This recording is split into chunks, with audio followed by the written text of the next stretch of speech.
Welcome, misfits. That's right. And welcome to this episode of Skeptic Bible Study. We got one in store for you guys. Oh, that's right. Your days are numbered. Dun, dun, dun. We're going to wrap up Numbers today. I can't That's right. wait to get through with it. God sets the boundaries of Israel, lays down the Shmishmail. rules. Thank you. For killing murderers or revengers of blood. And we finish the book of math with some feminist inheritance. So won't you join Some imaginary James numbers. W? That's right. James W. and myself, Amy Newman, as we swing into the last few chapters of the book of Numbers. Whew, it's been a very short chapter. Let's go.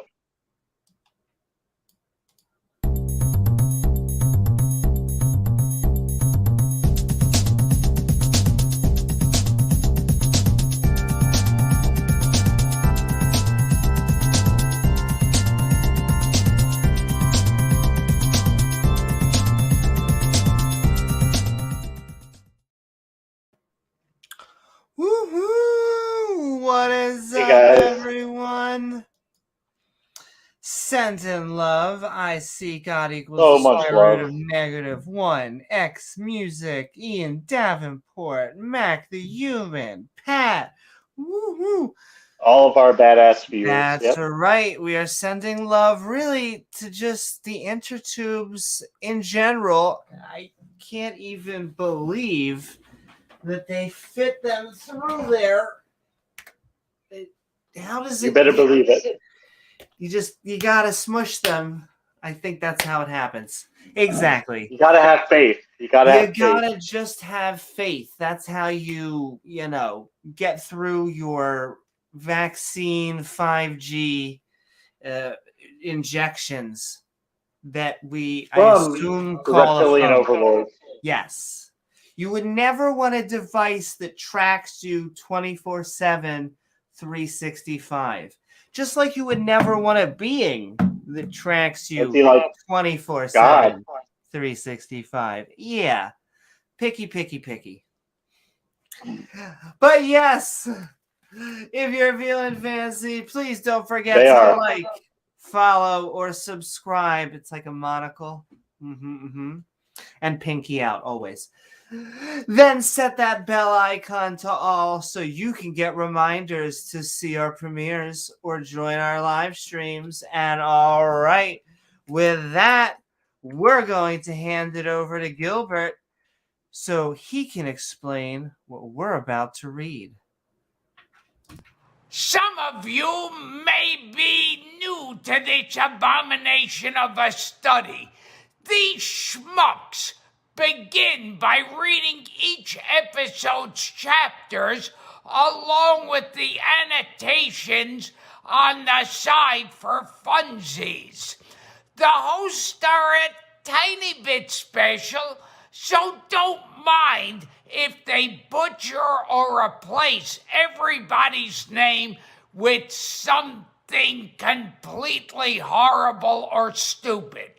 However, the gibberish that spews forth from their face holes will still be an attempt at reading this book from cover to cover, which I'm sure has tons of wisdom or an insight on whether we can or cannot put things up our butt. If you have time to waste screaming internet memes at random strangers, then join the Discord. Or scream at them personally at your YouTube, Facebook, and Twitch streams. Finally, don't forget to support these idiots doing more lame shenanigans at Amy Newman's Patreon page. All right, schmucks, back to you. Thanks, Gilbert. Thank you And if so anybody's very wondering, much, Gilbert. the answer on that was no, you cannot put things up your butt. In case anybody forgot about that part. You see, and I was under the impression that if you're brave enough, anything's a dildo. But, you know. Remember that? What happened to that nice city, Amy? That nice city.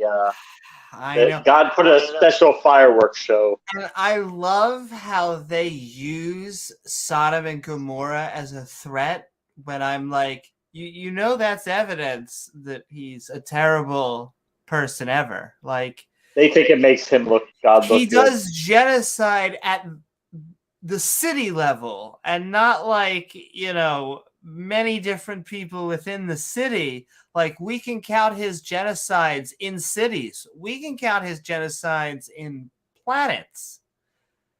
Yeah. Nice guy. No. They think that they also think the Adam and Eve story makes him look good too, which is bizarre. But they think that, hey, Apple. James, Applegate. It happened. Hey, it's not God's fault everything went to hell. They ate the wrong tree. You can't blame God. And the other apologetic I've heard recently was they were adults, because basically every artist description ever drew them as adults.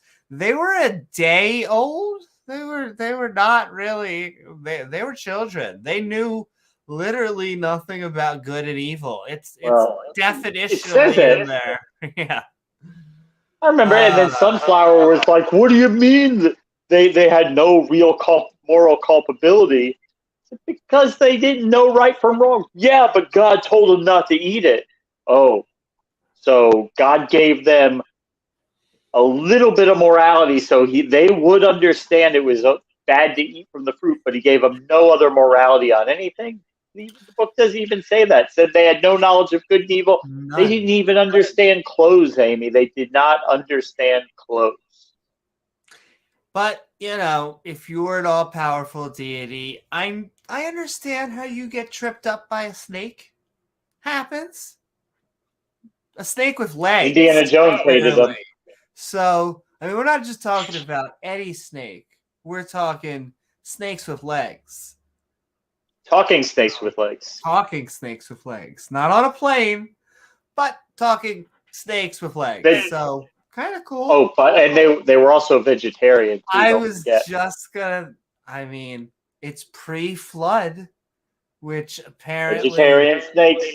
The greatest thing about it is even after the fall, the snakes were still vegetarians, because the fall has nothing to do with the fact that apparently predators are meat eating. Oh man, it was rain. Just imagine high amounts of rain. Just imagine they would have been able to throw an apple into your snake cage. You wouldn't have to throw a live animal in. You could just throw them an apple or something for them to swallow whole. There you go. Oh, do I?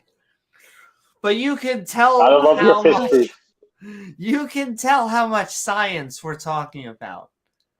That's what I love about the Bible. It's not just a historical document. You can use it as basically a science textbook. Basically. Hey, imagine that. What if the school systems, because instead of spending money on textbooks, what if they just threw all those out and brought Bibles in? Doesn't that really going to teach kids everything they need to know anyway? There you go. Why even teach biology, chemistry, and physics when they're going to teach about a 14.5 billion-year-old universe and a means of natural selection? I mean, James, you're going to teach that our ancestors came from apes? Come on now. Well, what's next? We are apes. Don't tell them they came from a rock. I know. We always forget about Grandpa. That's very true. We did come from rocks, as the creationists will say that atheists say. I don't remember saying this. However, I mean, if they say it, it must be true. Hi, Grandpa. There you go. He's getting a little brittle in his old age, but don't mind him. He's limber as ever. Stiff as a board. Oh my! But it's only a 6,000-year-old rock. Definitely not millions or billions of years old. Oh, and damn it, it's a not. mineral. No. But we are also sending love. In fact, all of this content, including our Skeptic Bible Study, is sponsored by our Patreons at patreon.com/Amy Newman, including awesome Patreons like Oz from the Round Table. Who was just on. Exactly. Oz and Jenna, which was a fantastic episode. Always so a good show. Go check that out because Tang, Gang, Yo, and also Tart.live. Because screw it, we'll do it live. Woo-hoo! Fuck us, Newman. Fuck us. And also sending love to Ian Davenport as we level up in the non-believer community, especially away from intelligent design arguments like, it's a watch in a field of watches on a planet that is a watch in a universe. Painting has to have a painter. No, it makes sense. Even though we contrast the natural with the artificial. But ignoring that, when we listen to claims like a painting has to have a painter or the watchmaker makes us and a grumpy old cuss go bleep, bleep, bleep because YouTube won't let us curse. That's not true. YouTube will let us say a little bit of silliness. A little bit. My YouTube gods. I think they do exist. We have evidence. Hi. They always look up. They never look down. Hi, YouTube gods. Bless the holy algorithm. Bless the holy algorithm. For it sorts all of the content, including the cat videos. Ramen. The invisible hand of YouTube. Yes. Well, it's not as invisible as you think. Wait, different hand that I'm thinking of. Anyway, sending love to Grumpy. And also sending love to 3 Princesses in 1, the fantastic Diana Smith. Thank you, Diana. Because, well, unlike the Bible, we actually remember that both genders are kind of equal and, humans. Oh my God. It's always funny when we read this text. It's not always clear. Well, actually, it's very clear who's on top. Also, that's what he or she said. Nonetheless, she goes either way, folks. She goes either way. Smith, I do, ladies and gentlemen. It doesn't matter what you're into. My goal in life when I walk into a room is just to make everyone just a little bit more bisexual, pansexual, non-stick, non-grip. Hi, everyone. But yes, sending love out there, in there, especially Diana Smith, and also the resident archaeologist of the channel. And I have to say, our version of Indiana Jones. I saw him out there. That's right. That is exactly what I imagine Pat Lowinger doing out in the field, is that I imagine him just standing there.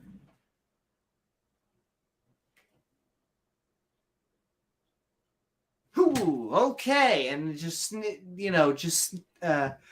trades out the rare mineral for something that he had in his pocket while a boulder starts to fall down and arrows start to shoot by, and then I think a Nazi's face. He kills a bunch of Nazis, yeah. He kills Nazis. Yeah. True story. Probably. Anyway, we are sending love to Pat True enough. Lawler. And I have to just send a lovely Tangang love to the lovely Biddy Buddha, who Biddy is Buddha. friggin' fantastic and has her channel that she shares and does content with the fantastic Pat Lowinger, and you can find that channel Damn at right. youtube.com/BiddyBuddha_. But they already knew that. But They already know. Yeah, they how already could you not, when we are talking about the hottest non-believer community out there, community content. And I will say that Pat has also done fantastic episodes on here, including a archaeological look at how sacredness came to be. Surprise, surprise, it's generally speaking the newer religion coming in after the older religion has gone away and being like, hey, we can redecorate, right? Yeah. Nobody's complaining about it, huh? No one's complaining about it. It's a holy idol that actually talks about the Holy Spirit, if you think about it. Just put your money in the collection plate. Come on, Newman. Fuck us. Money in the plate. Pastor Bob needs the money. Oh, by the way, Brainbug, he must have been inspired by us. He's got a Bob Larson episode coming up.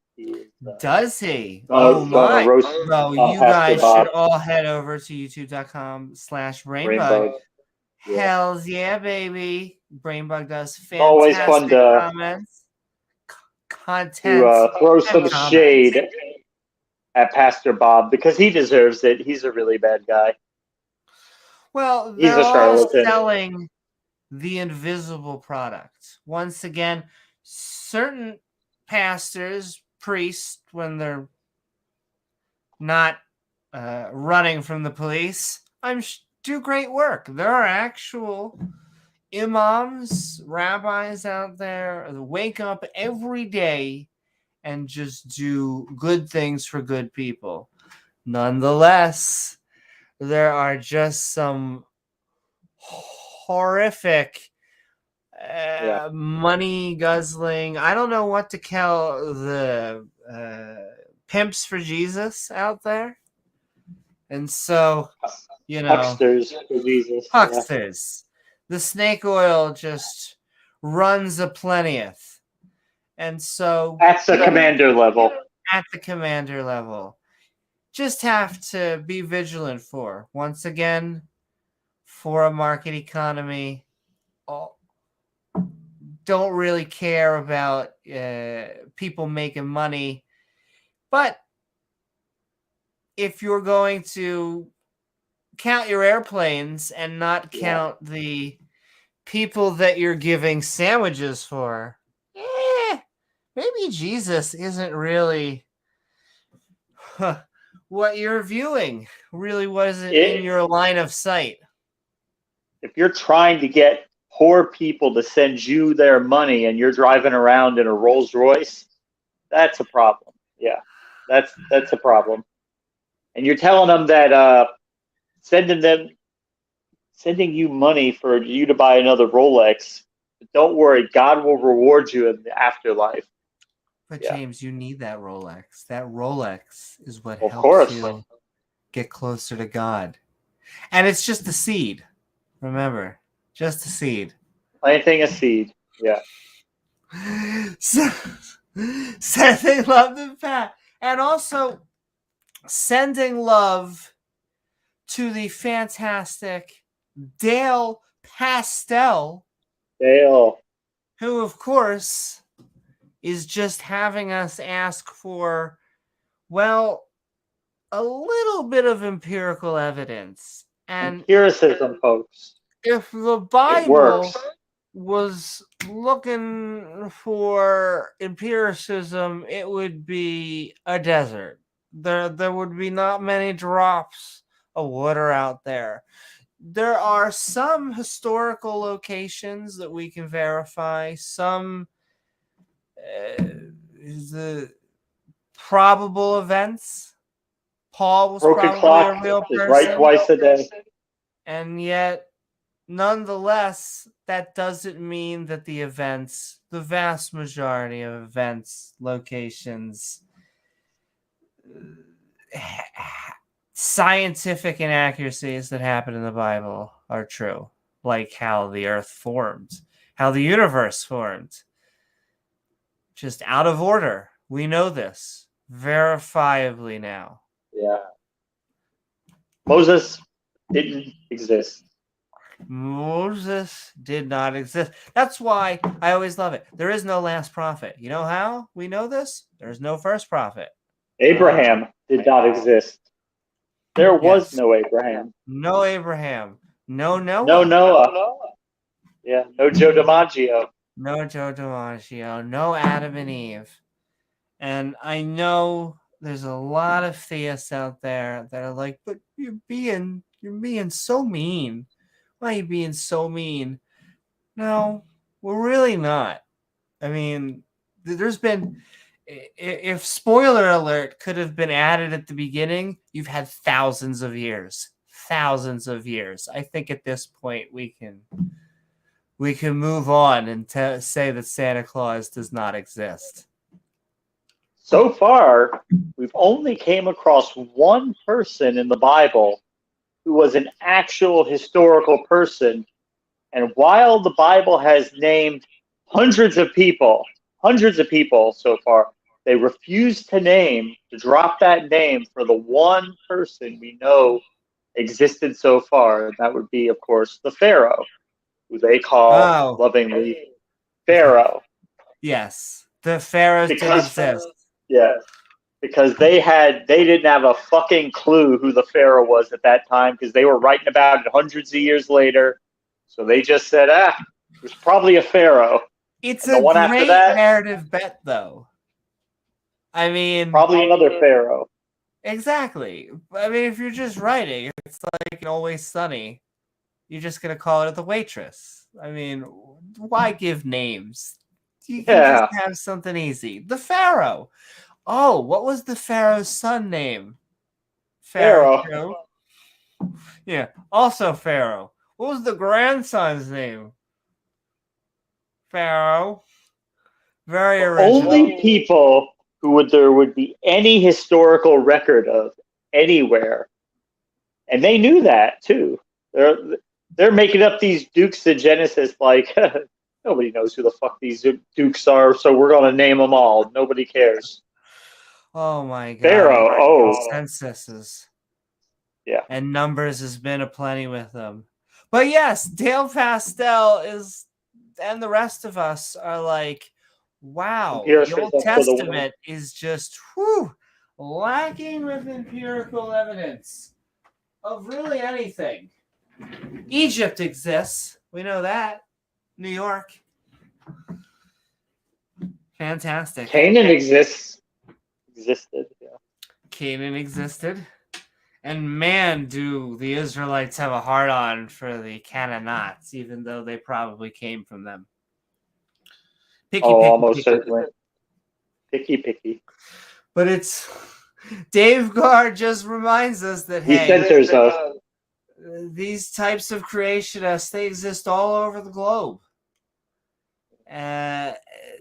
Specifically, this round, thick, juicy Earth that doesn't appear to be flat, even though our fisheye eyes are what may probably do it to us. That's what I assume. Looks flat to me. I don't know. I know. If you just smush, then it's flat again. Or if you look at a certain angle, I feel like you can really find the square edge of pi. Anyway, Sending love to Dave Gar. And sending Dave Gar. love to the lead hyena of the pack, Scott Duke. Wow. Because the Bible apparently says that we have dominion over other animals. We literally Yes, it put does. them into existence so we can put them in our belly. Nom, nom, nom. They're here for us. I know. And when the tiger is eating this, I guess they're failing their goal. You can't. You're not following. I have dominion over you. This is not fair. Yeah. Apparently. Or something like that. Excuse me. Something along those lines. God is not mocked. What are you doing? I love that line because it almost always is followed with God being mocked. I don't know why they say stuff like that. Yeah. Not today, Satan. Is tomorrow better? Tomorrow, Satan. Tomorrow would be better. Yeah. Tomorrow would work. It'd be fantastic. We'll have brunch. But yes, sending love to Scott Duke and sending love to Regis, who is sticking around. Might need him tonight. And as he joins us for our Skeptic Bible Study, the Bible gets a little Shakespearean. Unlike Joseph Smith, they're not fudging it. They actually are writing in the time Reformed period Egyptian. they came from. Yeah, Reformed Egyptian. I would say you can't make that shit up, but you can. He did. Can. Who would make up a fake language? That'd be like making up Klingon. Oh, close. Klingon is actually made into a functional language. Yeah, I imagine that probably more effort was put into making Klingon Star Trek canon than what we have now. But I also, I would pay more respect to the writers. Nonetheless, I know these were the scribes of the time. I more blame the people who believe it now than the people who wrote it, because 2,000 years ago, they kind of had an excuse. Like, they knew nothing. They were putting leeches on people and sacrificing goats, trying to make the rain stop. I mean, I feel like in that time period, a little bit more forgivable. I blame people now when we have airplanes, and as Americans will say, we went to the moon.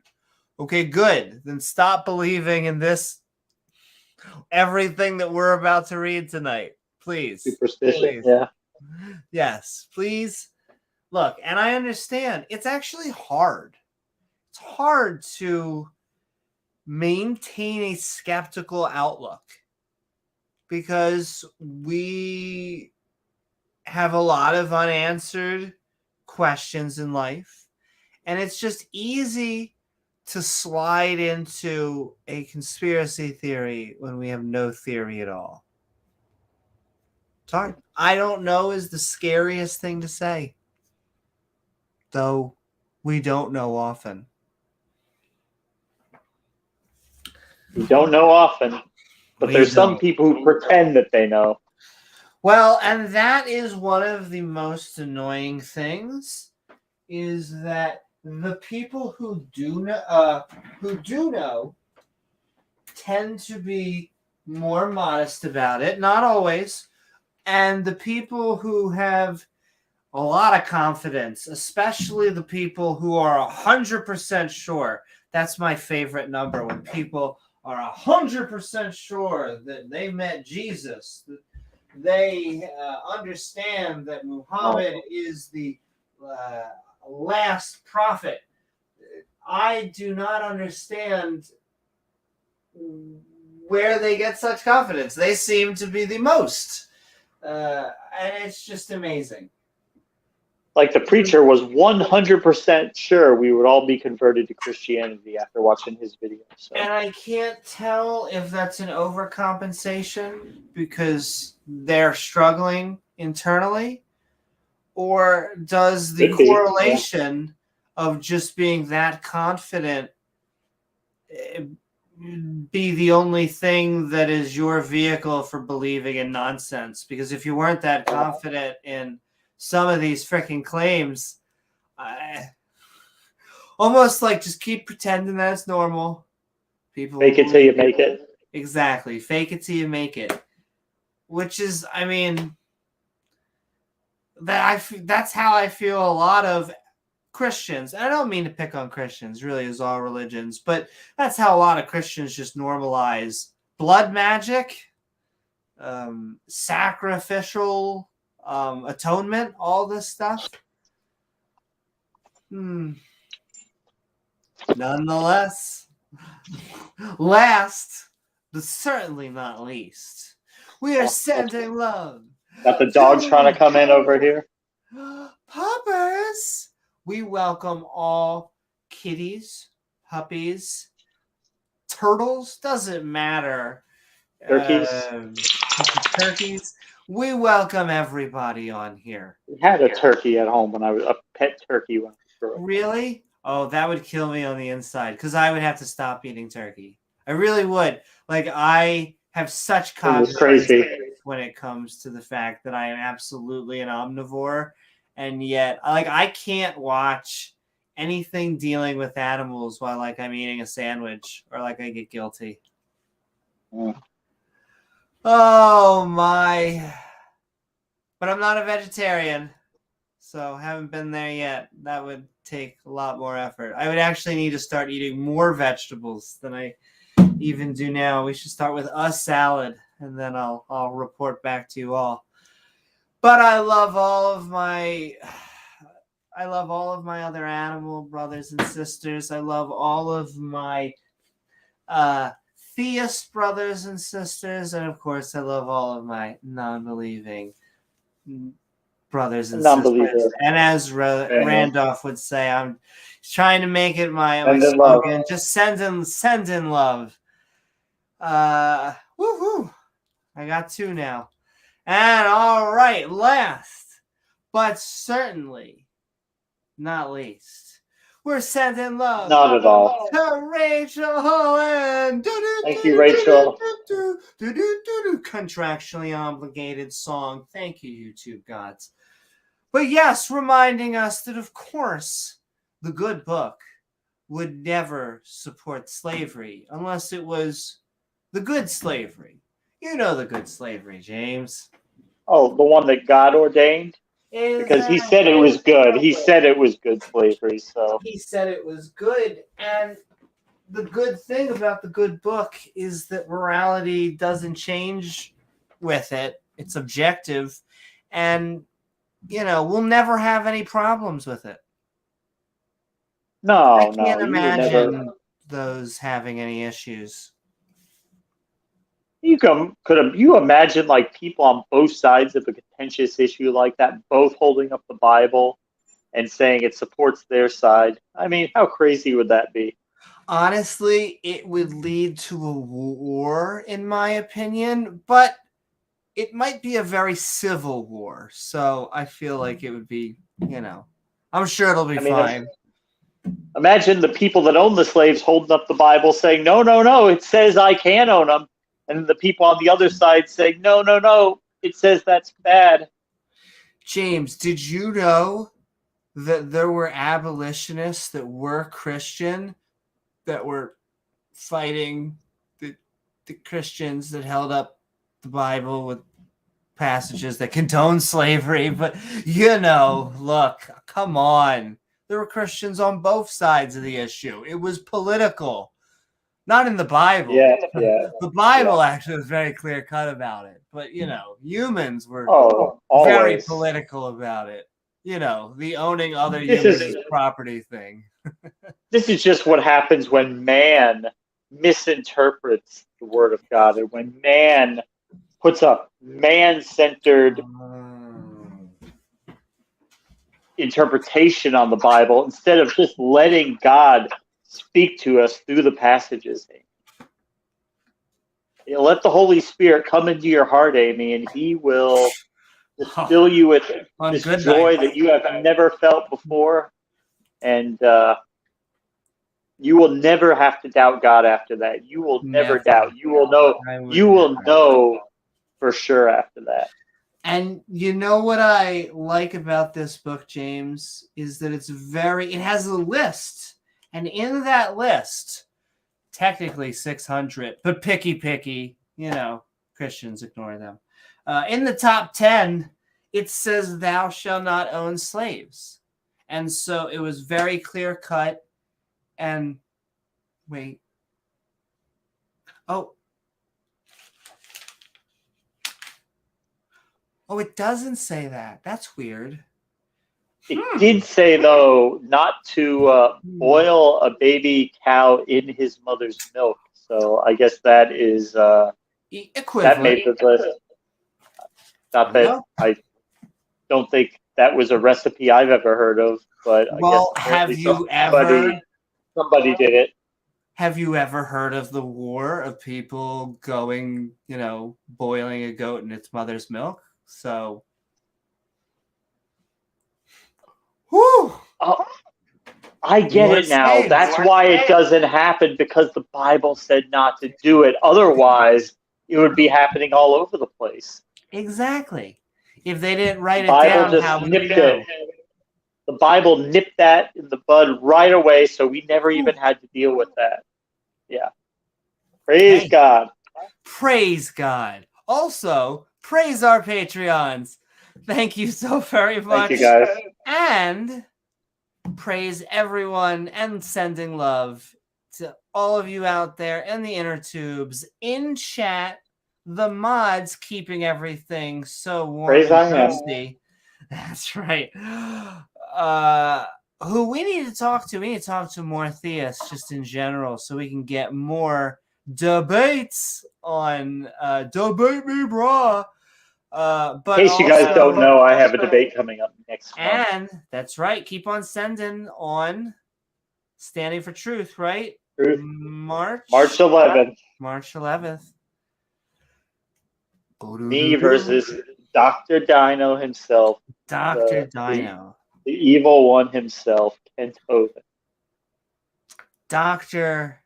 Kent Hovind. I like to say it 3 times just to put emphasis on how amazing his... I've seen many channels read his thesis.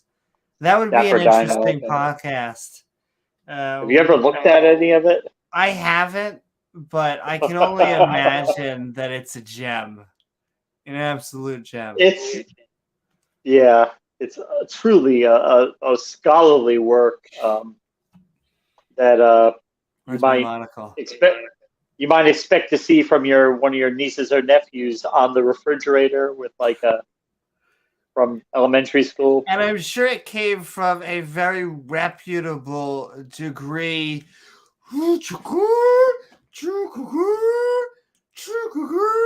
Oh, there we go. Just the degrees are going right down that. Oh, you mean where you give them money and they give you a degree, and that's kind of it.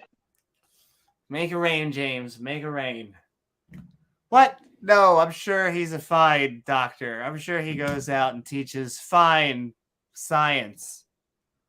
Anyway, he was a science teacher once, probably. As a gym teacher, probably. More likely. However, during our Skeptic Bible Study, we're actually going to try and greet everyone on screen. Hi, everyone.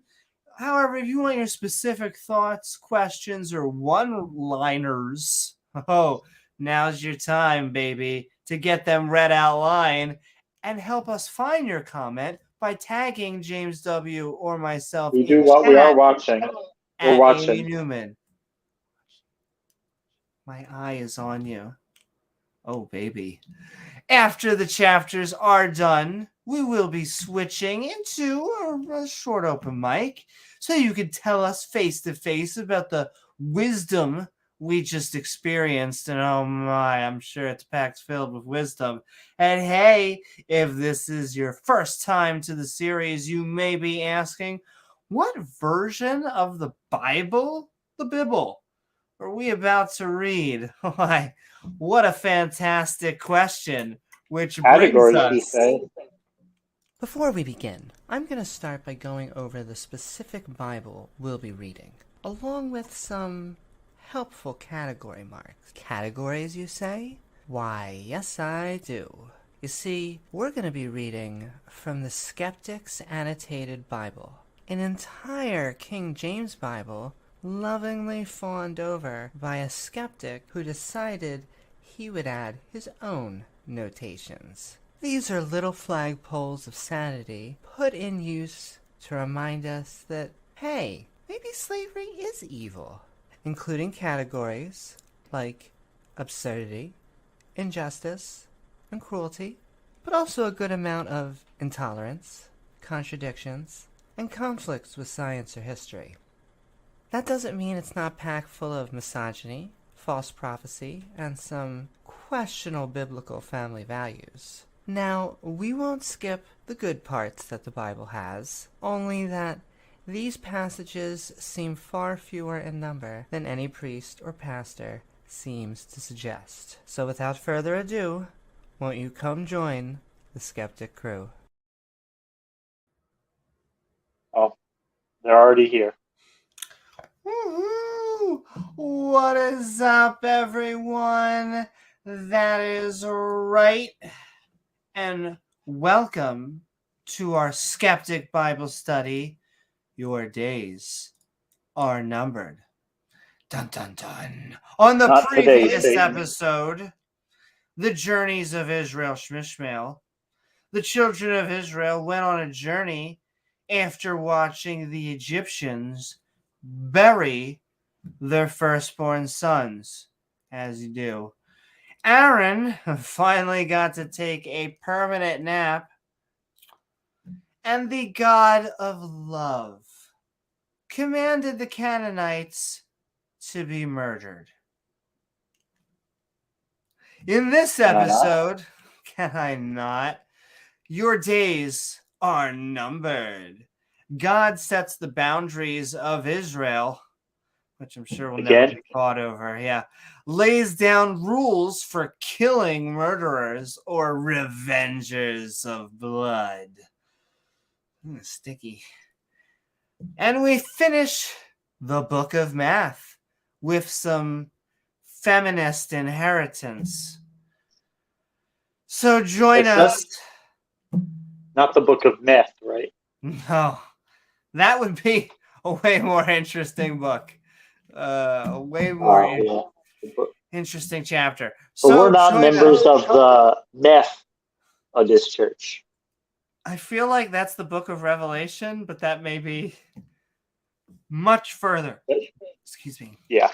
So join us as we swing into the last few chapters of the book of Numbers, which is cray-cray. We are actually going... We're gonna miss it. Hey, it has been fun. A counting adventure, if I do say so. But we are in the book of Numbers, chapter 34. I did see at least one comment out there, and keep commenting at us, James and myself, in chat at Amy Newman, so we can read it. Pat says, as far as dissertations go, it's a complete embarrassment talking about Ken Hovind. Yeah, I can imagine that it is abomination. He basically... It's at like a 7th grade level, and that's not being too generous. And his shtick is to attack science. So I can't imagine that it was a very scientific document. To promote ignorance and to promote blind faith in obedience to fables from the Bronze Age. Yes, it is. A good time. A good weekend. And all right. Yes, they do. What is up, Tinkle Tink, Doorknob Head, Daryl Frost, Pseudonym, Stephanie, and everyone? We are reading the Book of Numbers, chapter 34, The Boundaries of Israel, which I'm sure will never be adjusted ever again. Exactly. And this is a heart-pounding chapter, which, the Skeptic's Annotated Bible likes to point out, as you can see to our side. Children and pregnant women should not watch. Well, exactly. Women should be in the kitchen making sandwiches. On their knees. Well, James, when you're good at your job, you never work a day in your life. Is that so? Sent love back. And all right, I think that's the only. Wait. Oh my! Oh, that's it. Wow, James, I think that there actually is a contradiction in the Bible. Oh, not that crap again! Come on. Wow, Really? I can't believe it. This is our first time seeing the category, though. So, yeah, I don't know. They're going to have to prove it to us. I feel like it's going to have to be shown. Evidence. A very high level burden of evidence on that one. Exactly. That's an extraordinary claim, and it requires, well... An extraordinary level of evidence. Yeah. Numbers chapter 34, the boundaries of Israel. And the Lord Bob spat all onto his sexy face. It was kind of hot. Right onto our main man, Charlton Heston, who actually has recently been given a death sentence, kind of like R and Raw. I'm sorry, a nap sentence, saying diddy-dum diddy-doom. Command and Conquer was a fantastic video game. The children of corn of Israel.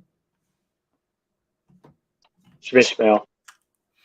And say unto them, when ye come, after you have permission, into the land of can I not? Also, this is the land that shall fall onto you for an inheritance. I wrote you into my will, even you were kind of a jerk. Oh, well, there you go. See, it's theirs forever because God said so, right? Because God said so, which is also a fantastic reason for anything. Even the land cards that you play of Can I Not with the coast thereof. Oh, thank you. I'm glad you put that in little comments. Then your south quarter, not your north quarter, very specifically your south quarter, shall be from the wilderness of RuneScape. You're going to have to wear a lot of armor. Of Zin, I feel like that is what they sell in a crystal store. Along Zen. with the, I wanted to say sin. It's like a knockoff Zen. I know. My brain wanted to say sin, and yet this is the Wish version. What is up, Slim Jenkins? We're sending love from Twitch. Not upset by this in the least. I just don't understand the motivation. We are doing a Skeptic Bible Study. We are reading it word for word because we believe that many Jews, Christians, and Muslims, even though they have many reinterpretations of their own stories, don't go through the actual Bible. And so we are going through it. Cover. That's right. And it has been honestly a journey because I have learned more about the stories than I ever did in Hebrew school. Like when we went over Moses, I can't believe how they hardened the dude's heart. They hardened Pharaoh's heart 5 times. 5 times. I counted. At least it started in my heart. And I know there's apologists that are going to make apologetics for it, but no, he really was asking for it. He had it coming. He had it coming. He only had himself to blame, and God, and really specifically God. But yeah, picky. It comes to the whole point is that if the Pharaoh was not willing to consider letting the people go, God wouldn't have to jump in and harden his heart. So he would only have to do that if the Pharaoh could have been persuaded. He would have been open to letting him go, but that's not what God wanted. So he told Moses, go and tell him to let you go, but I'm going to make sure he doesn't actually do it. Like, even after he let the slaves go, he hardened his heart. Like, so he would go try that to kill him. Is torture porn. All right? And I'm not trying to kink shame no one, but if you're trying to say this is the most moral dude in existence, It's like God was having so much fun messing with him, and now the slaves are gone. He has nobody to play with anymore. So he had to go out for one more final hurrah. I will say, I agree with you, but the goal isn't to harden your heart, but always looking to harden organs. What were we talking about? Sending love to everyone out in the chatosphere. Doorknob head. We would never be naughty with a holy book. Naughty. Even though, once again, we are dealing with the wish version of sin. Would you like to zin with me? I would love to zin with you all night long. Along by the coast of Edom, which I hear is lovely this time of season. And you're south of the border, so we can get that good stuff. Shall be the outmost coast of Salt Sea eastward, not westward. Amy found the Taco Bell. Ah, finally. We went and we had to go eastward of your border, if you get what I mean. Shall turn from the south, not to the north, you go to the north, to the ascent of Arkham Asylum, where you will find the Joker. And pass on. Arkham Asylum. I know, James. Listen, it's a crazy times, and you got to deal with the Rogue Gallery. And to pass on, it all makes sense. It makes as much sense as what we're reading. And pass on to that lovely zin of yours, going therefore shall be from the south of. Can I have one Kadasha Barnana? It's where no soup for you. No soup for you. And bread $3. No soup for you. $3. Oh, God damn it! That just makes me think of what is that South Park? God damn it! Loch Ness Monster. No $3.50. And pass on to Amazonana, who is my sister. Yes. I remember that one. She is my sister twice removed on my my mom's side. And the brother apparently the mom that is related to lizard people. Oh. Well, because of what you people are doing now, some people can have two moms, do that. You're destroying the culture, Amy. Which I try to do. I try to destroy culture. She does. Desperately. After I eat breakfast. Everyone has to have to set their priorities straight. Before you destroy our cultural Some people say, Amy, you are trying to fulfill the New World's order demands of destroying culture and society before breakfast. I say no, good ma'am or sir, after breakfast. Anyway, priorities. We're learning lessons tonight. And the borders, which you shall fetch a compass. You will make a compass out of sticks, twigs, a magnet. It's going to be great. That's how it works in a video game. From Amazon, no. I may have paraphrasing. Onto the river of New York, the only real place that we're probably going to talk about. And for a while, yeah. The goings out of it shall be at the sea. It'll be beautiful. Oh, what a sight. And Oh, what a relief it is. as for the western border, oh, good. I'm glad we're covering both borders.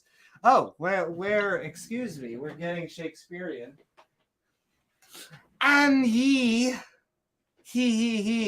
shall even have the great sea for a border. The little Even sea, the great sea? exactly, the great sea. Even the the little great sea sea. is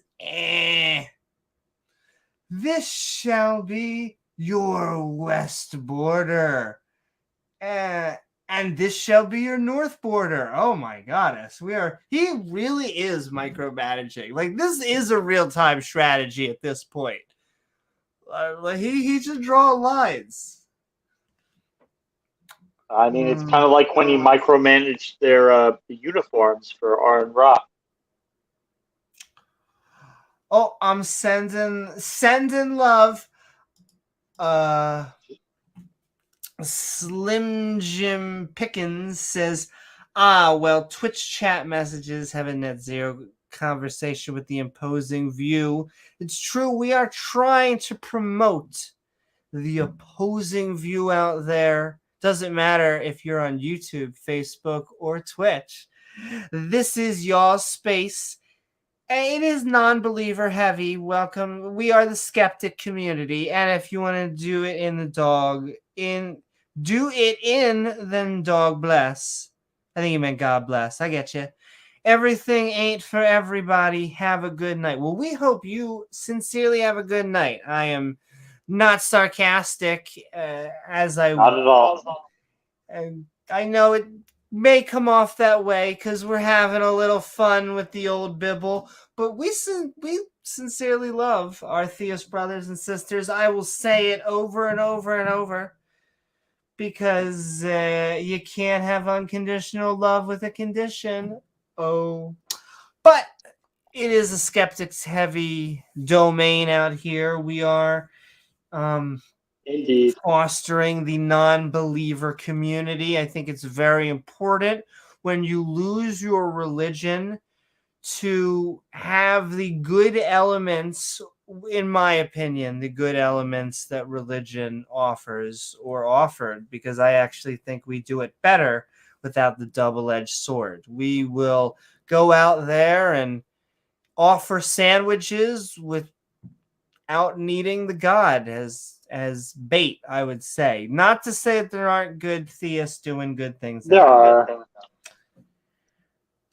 And also sending love to, I see Patty P out there, see Titan Uranus.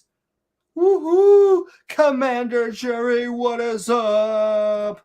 The happy dance. Comrade Jerry. That's right.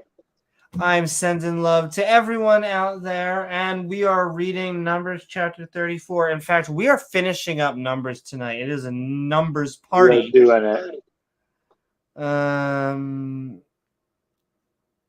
Says, I am here to open your mind to the scripture. I will say we may be having a little roasting fun, so we're open to it, though it is always going to be up there. We're reading it mostly as literally as we can, and we are open to having our mind changed and even an open mic at the end. Though if you want your specific comments read on screen, tag James and myself at Amy Newman. And all right, we're going back in. We got borders. We're so many borders. It's been great. We need to build a wall. I don't have my sound. I know. Well, James, why need a wall when you got seas? But not little seas, great seas. Ye shall. Oh man, they're just making my job easy. Ye shall point out for you Mount Hor. I love Mount Hor. Everyone goes to Can't get you off of it. Oh, baby, can't get me off that pole. From Mount Hor, ye shall point out your border. Oh, I bet you can. From once you're up there, you can see everything. Everything. On to the entrance of Hamathanga Ding Dong. I really wanted to say Hamalanga Ding Dong, but there's a tiff in there somewhere. And the going. Oh, you did it right. The goings forth Thanks, of the Amaretto. border shall be the dad. I just like that it says the dad. Dad. It'll be dad. Dad will be the border. Exactly. Robert Zadar.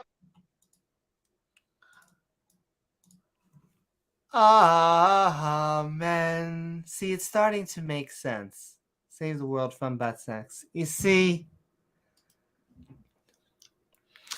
I like to think that when Jesus had a second coming, he had permission and saved everyone from butt sex. Would he have that permission from all 12 of them? Or well, James, he was hanging around with 12 guys. well, only Peter. I mean, maybe just Peter. I'm just saying, who knows what he was doing? Who knows what the one girl that was hanging around? But they're probably having a good time, I imagine.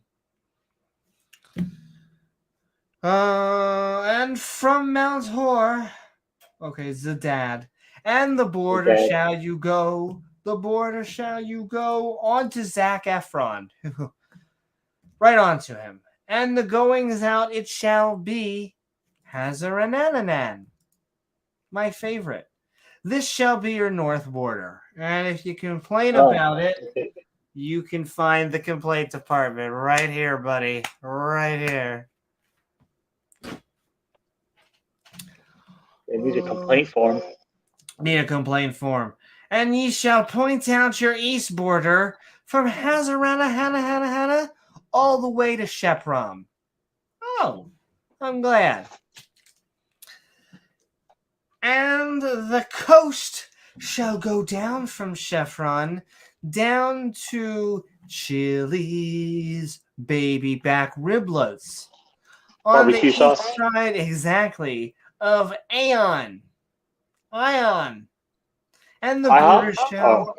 Exactly, IHOP. You're going to have Ribla IHOP Plus. And the border shall descend and shall reach onto the side of the sea, right where it reaches your chin, eastward. That's what I imagine. Yeah. And the border shall go down to where you're wearing your Jordans. It'll go right up to there. And the goings out shall be of the salty. Wow, this sea is like totally salty. And this shall be your land cards with the coast there round about. What were we just reading? God said to Moses, say this to the Israelites. These are the borders of the land of Canaan that is your inheritance. Wow. Thanks. Thanks, God.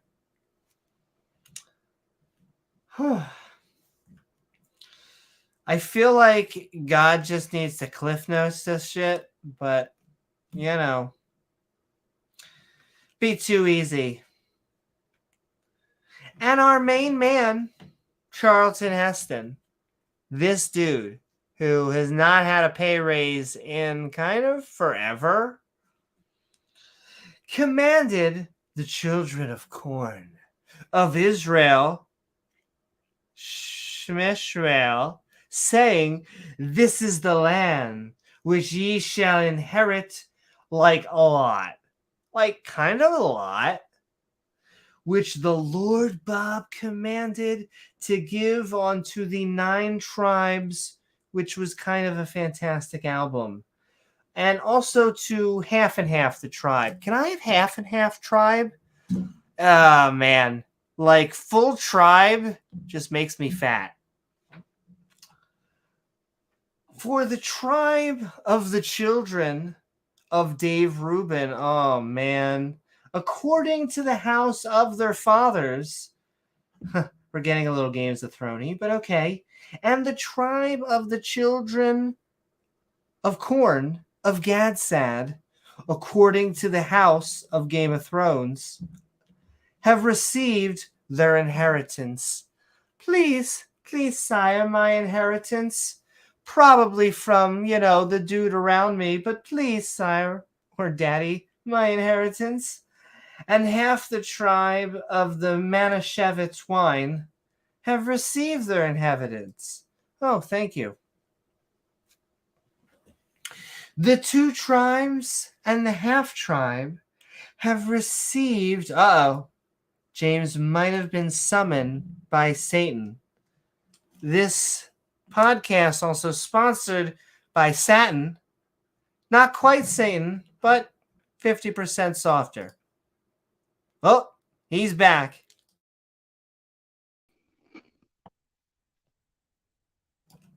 Welcome back. And all right. We were just talking a little bit of Manischewitz wine, but we were getting it was getting a little calorie rich, so we had half and half tribe. Didn't want to have the full thing. 2% just makes me Did you get your inheritance? I did. I asked Daddy God for some inheritance, apparently. Well, you said you have to wait till you get that. You have to wait till after you're dead to get that, right? Exactly. No, you'll get it all, Amy. I promise. You just have to wait till after you're dead. Why do I always have to wait till after I'm dead for dessert? What kind of con? Imagine like the audacity to come up with a con like that. Like, you just pay me, like, give me everything your whole life, and I'll make sure you get back 10 times more than that after you're dead. No, it's true. I really will. I really, really will. You really, really will. And it is true. As George Carlin once said, we're going to have to take a test. If God exists, may he smite this audience dead. Eh? I'm just kidding. We'll be fair. May he smite the host dead. Eh? Nope, nothing. We're doing good. But we're sending love to all of you out there as we read Numbers presentation. Chapter 34. And we seem to be doing good. We're chugging along.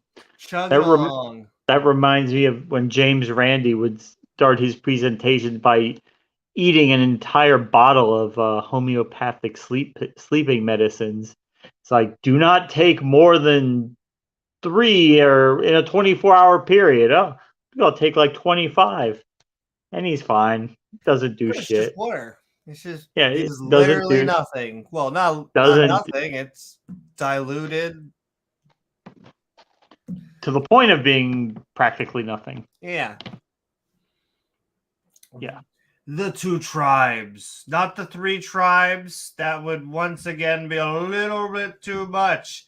And the half and half tribe have received their inheritance on this side of the Jordan shoes near the Jericho, which I think is a video game, eastward, not westward, toward the sun rising. Oh, good to know. The tribal princes. And this is a little bit of a special passage to me. Yeah. I very much remember it being read in Hebrew school. Probably. And so I think I just need to read this passage the way I remember it. And so the tribal princes, really, it's just one category. Once again, it's just packed filled with fun.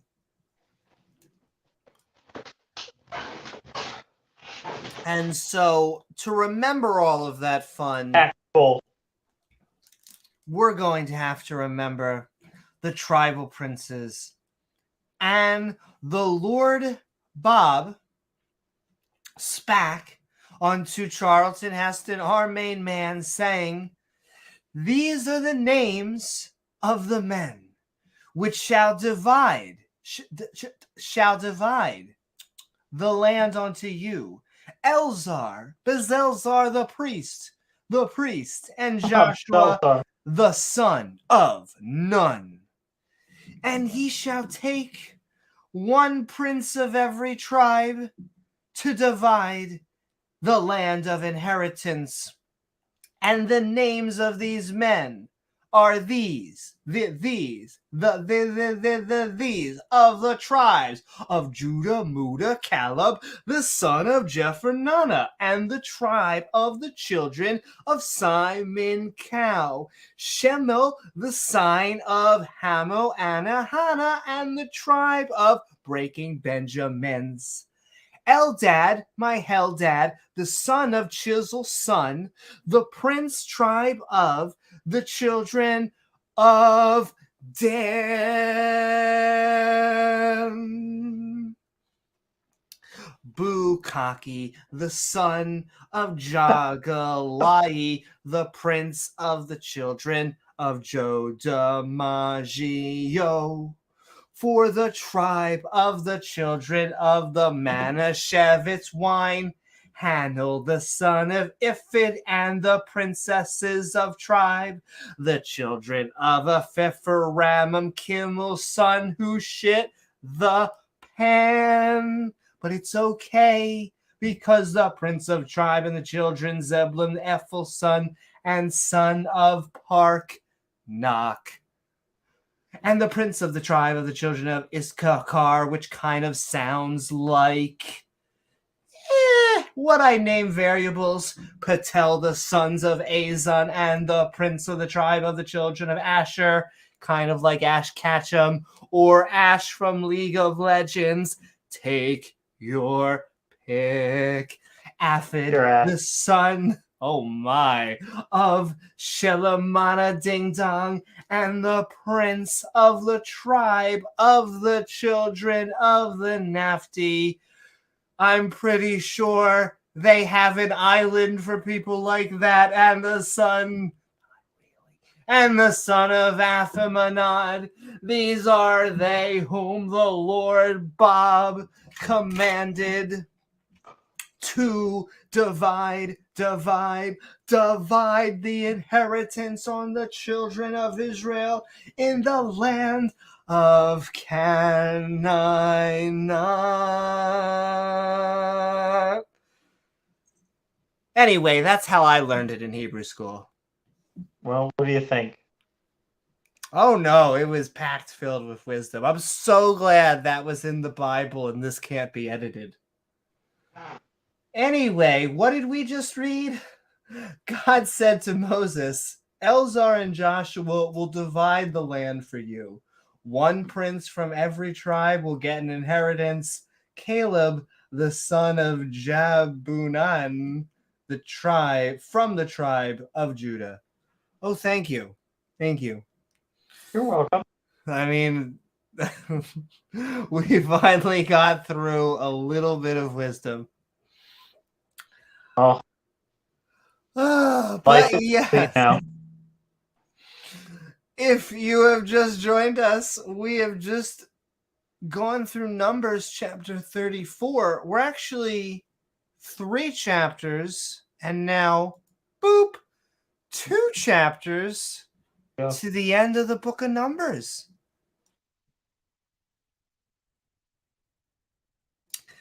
And that's a comedy in one. And you can see, obviously, why all of the Jews, Christians, what have you, read this cover to cover, because it's so packed filled with wisdom and not dry. Everyone's favorite word, moist. Tantalizingly amazing.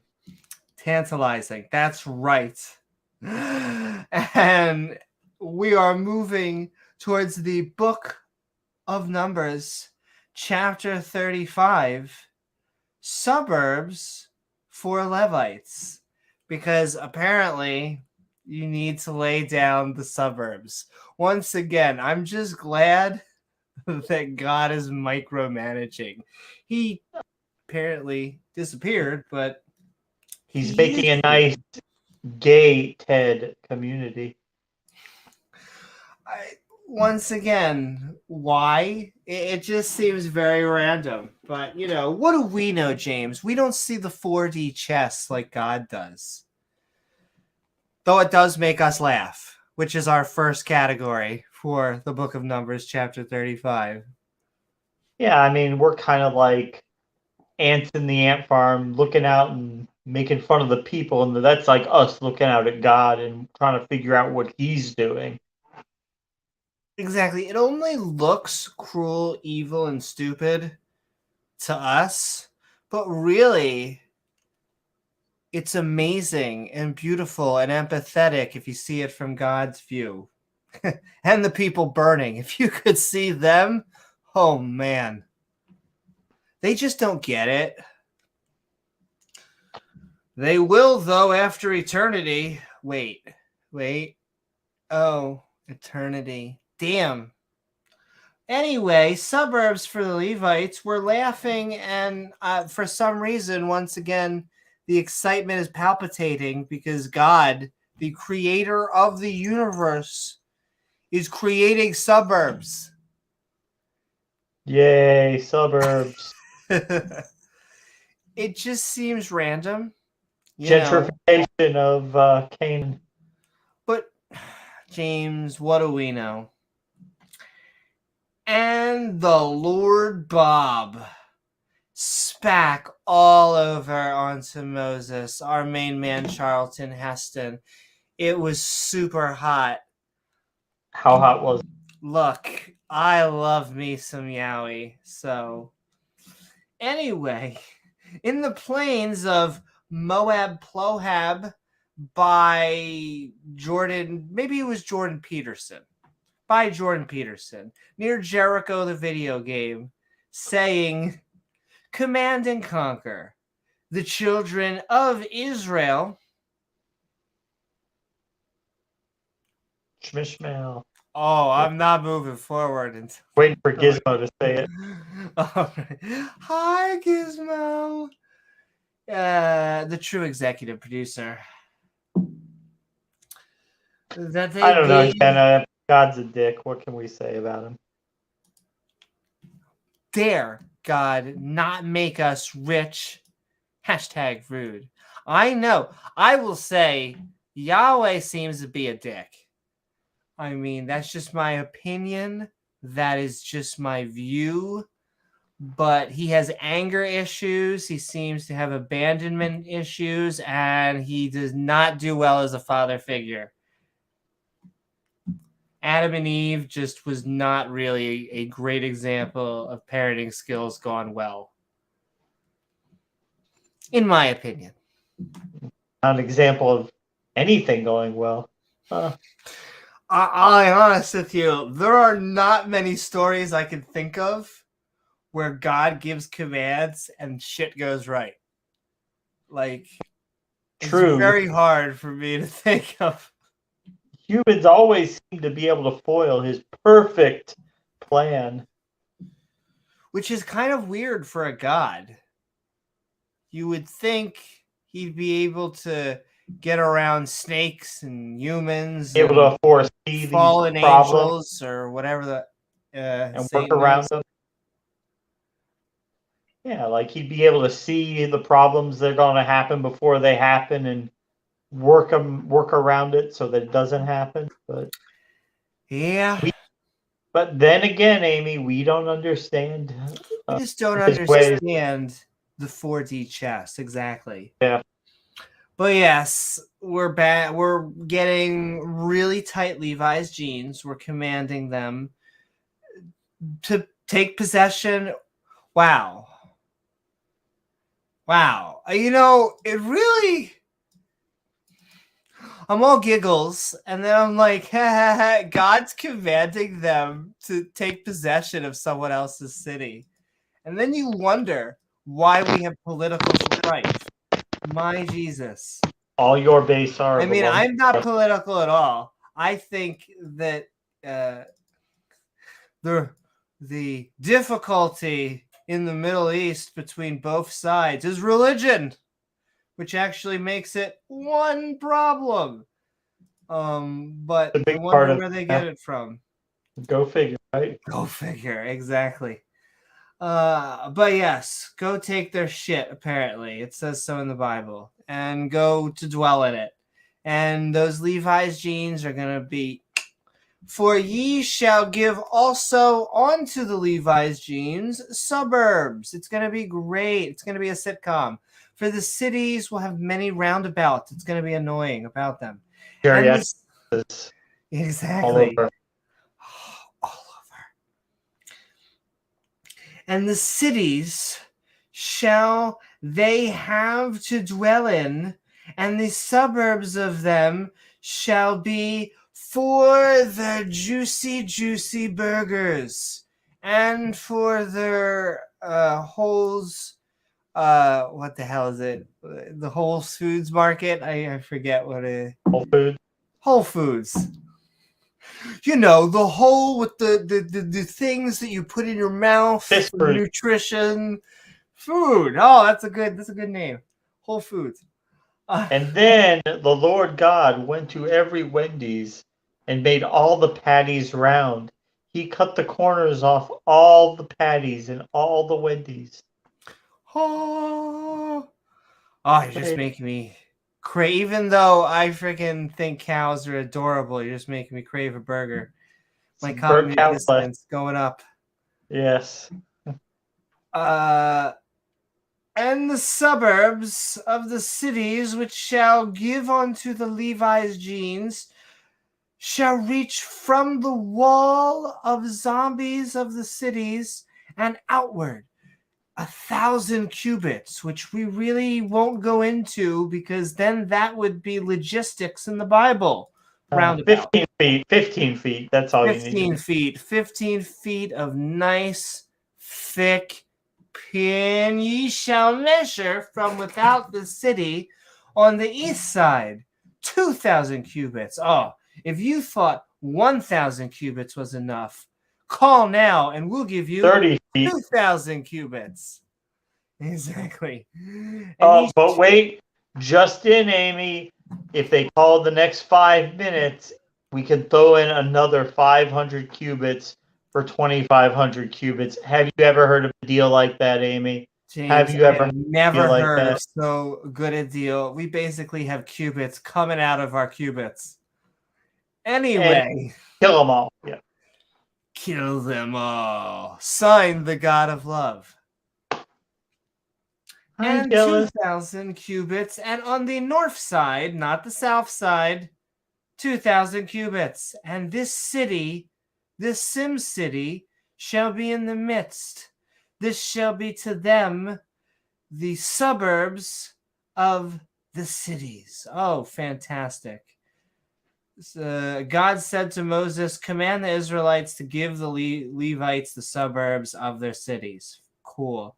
The suburbs will reach from the wall of the city to 1,000 cubits outward. Or what the heck? Just make it 2,000 cubits. What a salesman God is. I love it. Might as well, right? I mean, the Bible, it does have humor built in, even if it's not supposed to be. Not funny. trying to. Yeah, it's like not when the director is watching their movie and the audience is laughing, and he's like, "They're not supposed to be laughing at that point." Yeah, yeah. Oh, cities of refuge. 2 categories. We're gonna keep up the funsies, which is exactly what you think of when you think of the Bible. But that wouldn't be enough. We also have to have a little bit of injustice. Oh, hey, we haven't had that one in a little while, so we're due for some injustice. But it's objectively, empirically injustice. Fairly unjust. So, 2 little tidbits, cities of refuge, as we move through Numbers chapter 35. And among the Sim cities, which ye shall give unto the Levi's jeans, there shall be 6 sim cities for refuge, which ye shall appoint. Why is that a word? For the manslayer. The Manslayer. The Sounds like a name manslayer. for a monster truck. That sounds like the dude that you find in an anime. Oh no, it's the manslayer. Or I'll take a truck. Oh no, the manslayer. And he may flee fiftier. Oh my, flee fiftier. I'm fiftying all over the place. And to them ye shall add 40 and 2 specifically Sim cities, so that all the Sim cities which you shall give to the 40. Levi's genes shall be 40 and 8 cities. We know how to count, Dad. Them shall ye give with their suburbs. Oh, why do you always have to talk about suburbs? We're fine. I like living out the middle of the desert, apparently. Houses are so close together. I know. All these different interfaith religions. We're gonna have People to not killing each other. Oh, yep. Good band. That was at college. What was that? At Patriot Bible College? It was. I'm sure. Yeah. Got your degree on the back of the Denny's menu? Also, Synagogue of Satan was my metal band. So we're sharing tonight. As we move along from Numbers chapter 35. Not today, Satan. Wait. All right. Today, Maybe Satan. tomorrow. Fine. We get James. We have to make room for Satan in your life. Okay, you got to make room. Oh, there's room, believe. There's room with fist fruits. There's room for everything. And the cities. I love uhs and ums. I can't help it. It's data processing of the human agency. And the cities, the Sim cities, which ye shall be of the possession. Oh, possess me, baby. Of the children of Israel, Shmishmael. From them. Dr. Bob. Pastor Bob. Pastor Bob, that's right. A very honorable title, James. Come on. You know how well that, though, I guess, better title than pastor right now. Or can you think of one or two? I always love how they seem to have reverence, and a lot of times they get asked the hardest questions of the universe. Where do we come from? Where are we going? What should I be doing? And those are the same questions that a lot of skeptics and non-believers get. We have to almost have we do have to have a strong epistemological toolkit, because it's easy to actually be in the flock and not have your faith tested. But when you are an atheist, an agnostic, any form of non-believing, I do find we don't have that luxury very often, that we get the ninth degree. Now, I welcome it. I love it, because I believe that myself, I believe that you, James, and other skeptics do a decent job of defending our positions, oftentimes better than the theists, the creationists. Now, that completes our patting ourselves on the back section. So thank you very much. Hashtag we do it better. But yes, Numbers chapter 35, the children of Israel. Mishmael. From that what have many ye shall give many. Give me. Give it all, baby. Give it. But from... I don't know if you're ready for that. Oh, I don't know. I tried to. I drank A lot of protein. But from them that have few ye shall give few. Everyone shall give of his cities unto the Levi's jeans. Oh, you got something on those jeans, all right. I don't know if they're jeans? cities. Skinny jeans. I love a good pair of skinny Definitely. jeans. I even love guys in skinny jeans. I'm not gonna lie. I know that they get a lot of hate. Okay? I love guys in both skinny jeans and guy liner. Okay? Someone has to say it. Someone has to put their foot down. What are we talking about? Strike a Anyway, blow for freedom. freedom. According to his inheritance, which he inheriteth. Wow, he inheriteth his inheritance. I just love the poetry of the Bible. It really gets to the heart of the matter. So it's just eloquent language, you know? Very eloquent.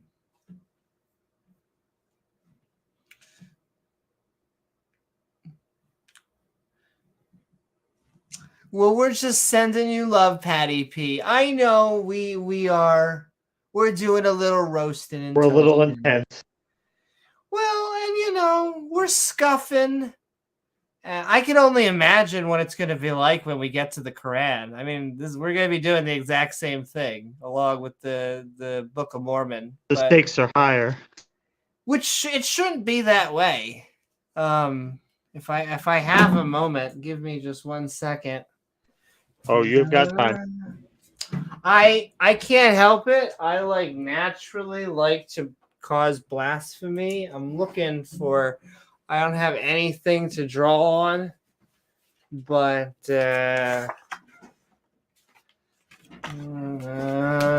jazz hands sending love, everyone out there in the internetosphere. But we're gonna draw. Here is a happy little Jesus, and then we'll have a little Moses over here. You can tell by their facial features which one. And then we're going to draw a happy little Muhammad. Look at that. Look at that. Wow. Are you really going to draw Muhammad, Amy? Wow. There we go. There you go. And you can tell clearly which one's which. I can't help it because there is no such thing as blasphemy. And if you are a Muslim and you're watching, I love you.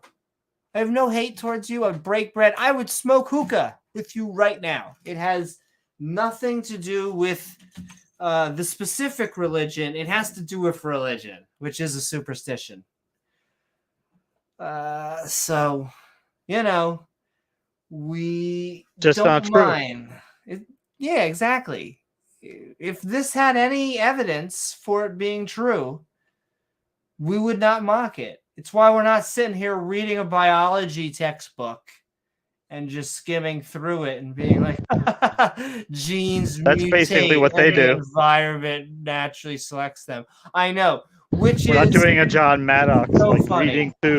reading through peer-reviewed biology papers and trying to pretend like you know more than the entire field of biology. The funny thing is, it's the exact opposite motivation in that if you want to debunk religion, you do we just read right here. If you want to debunk science, go do science. But they won't do that. They will just complain about it. Anyway, that's right. Oh, they use it when it benefits them, but otherwise they, when they're using a phone or whatever, using anything else that science got us, but otherwise. Well, they like using science to also get through illness, but the moment that they get through it, it's who do they thank? God. Yeah. Oh, reminds me of the joke. There have been a million times of just you're a dad and you raise your boy up and you do all these things. You'll teach him how to make a fire, and you teach him in Boy Scouts, and you teach him how to do mathematics. You're sitting there in Spanish, and you get there, you get him out and pay for college, and he gets through to the NFL and gets there and gets a touchdown after getting a scholarship and all of that. And he goes, "Woo, do you have anyone to thank?" And he goes, "Thank you, Mom." I forget whose joke. That's not my joke, it's the original.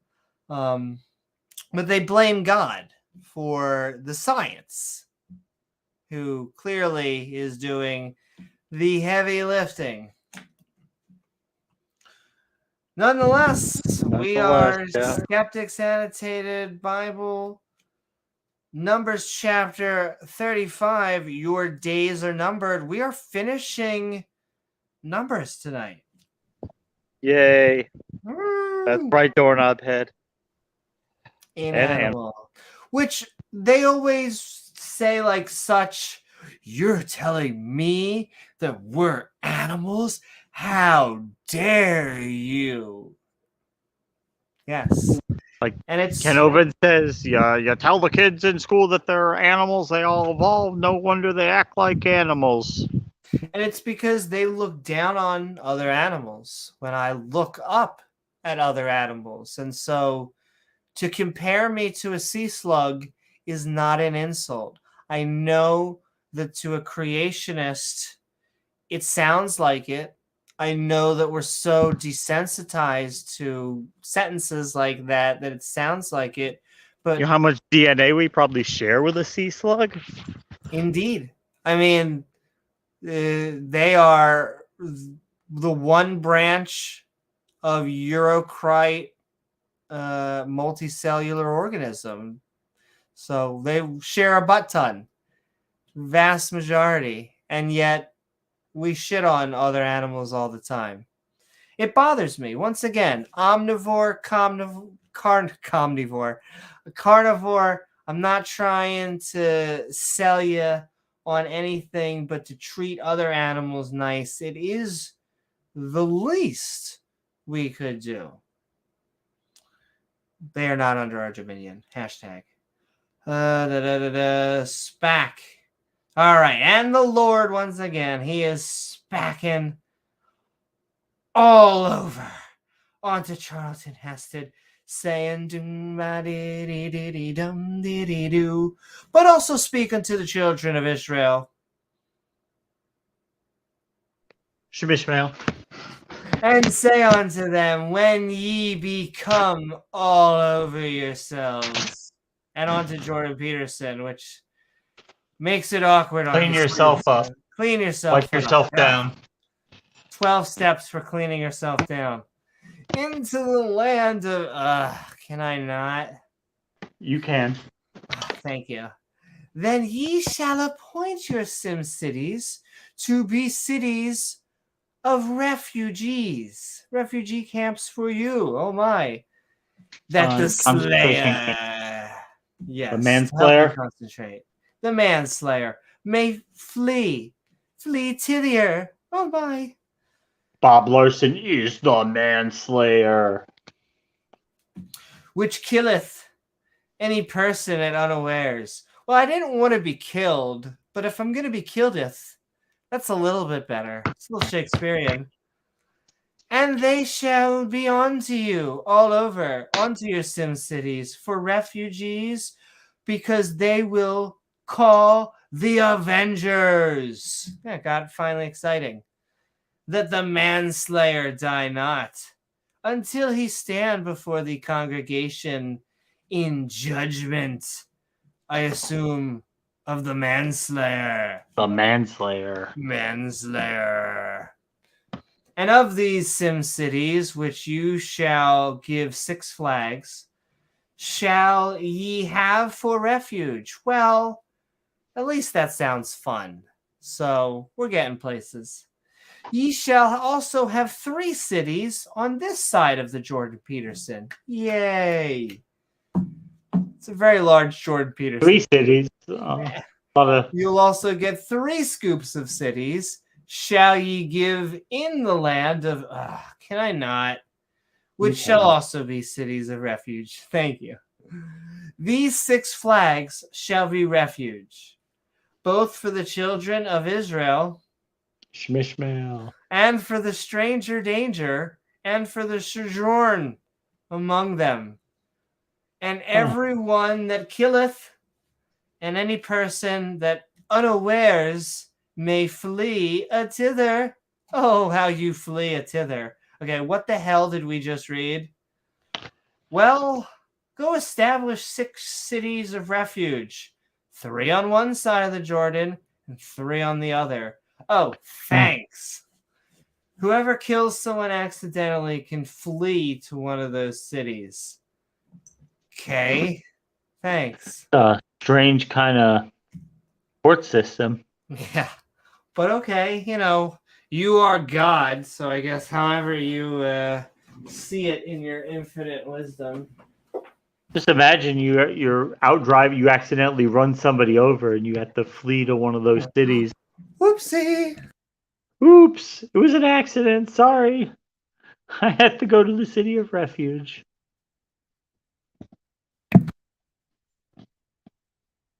You're unmuted. Oh, don't worry, I'm sure it'll be fine. Have to do that at least once a podcast, or else is it really streaming? No, definitely not. Speaking Doorknob of head would not allow it. He would not freak allow out. it. Yeah.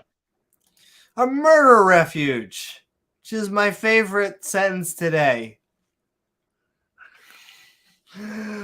But we are speaking about the God of love.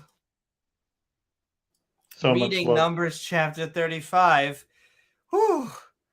We have to Do at you least feel the be love? on theme. I'm about to feel the love. We have to at least fulfill that title and talk about murderers and revengers of blood. Sounds kind of metal. Kind of metal. Yeah. I wasn't a big fan of that album, though, to tell you the truth. I wasn't. No. And yeah, God makes weird rules. It was all right. Yeah, it wasn't a greatest hit, but Well, you have to understand what they can't all the be. point of these rules was. Once you understand, it all makes perfect sense. All makes sense in the brain noggins. And we have 3 categories, of course. Injustice, because what would it be if the Bible wasn't, moral? If it was just, it wouldn't be the Bible.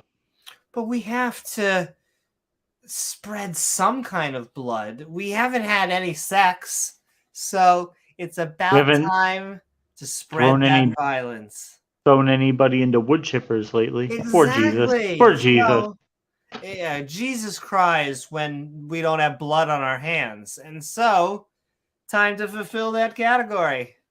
Because, Amy, of course, you know that when you do something wrong, the appropriate thing to do at that time would be to slaughter an innocent animal and spray its blood around an altar, and that will allow God to forgive you. Don't you see how much sense that makes? That's how you know you're not in a cult and on the good side is when you're sprinkling blood on an altar. Rip the pigeon's head off. Yeah, go ahead, for God. Okay, for God. Put the blood all around the altar for God to make a sweet savor. Makes it better. Unto the Lord. Yeah. Sweet and savor sauce. As we read, oh, damn, that's weird. James, I hate to do this, but it seems there's a contradiction in the Bible. But that's weird. I mean, if there was a contradiction, I feel like we would have seen this category before. But this is the first time there's been a contradiction, so we should be good. I feel like they're going to have to prove it to us. Thanks, Patapy. He's doing the standard apologetics. But he's fighting the good fight, though. Look, we love you, Pata. We love all of our theist brothers and sisters. In fact, we want you to join the open mic, which will be at the end of these chapters, if you want to. I know a lot of the other streams, they're like, you're in the chat, now you have to join. Nah. Time Feel him out if he good. doesn't join. Yeah, Exactly. they say that. Relax. Time him out watch. until he joins. But if you want to join, oh my, do we really want the opposing view? Of course, non-believers, skeptics, agnostic, atheists, come on, the water's fine. She won't bite. Unless you're into that. Murderers and revengers of blood, because God is a loving God, I'm pretty sure. He's an awesome God. Oh boy, is he. And if he smite him, and he will, he's definitely going to smite him. Oh my, we're going to have to get with an instrument of iron, which is good. I actually mine, so. Like a pipe? Yeah. Like a metal pipe? A metal pipe, yeah. Oh, here we go. There we go. Excuse me. All right, we got an instrument of iron so that he die. He die good.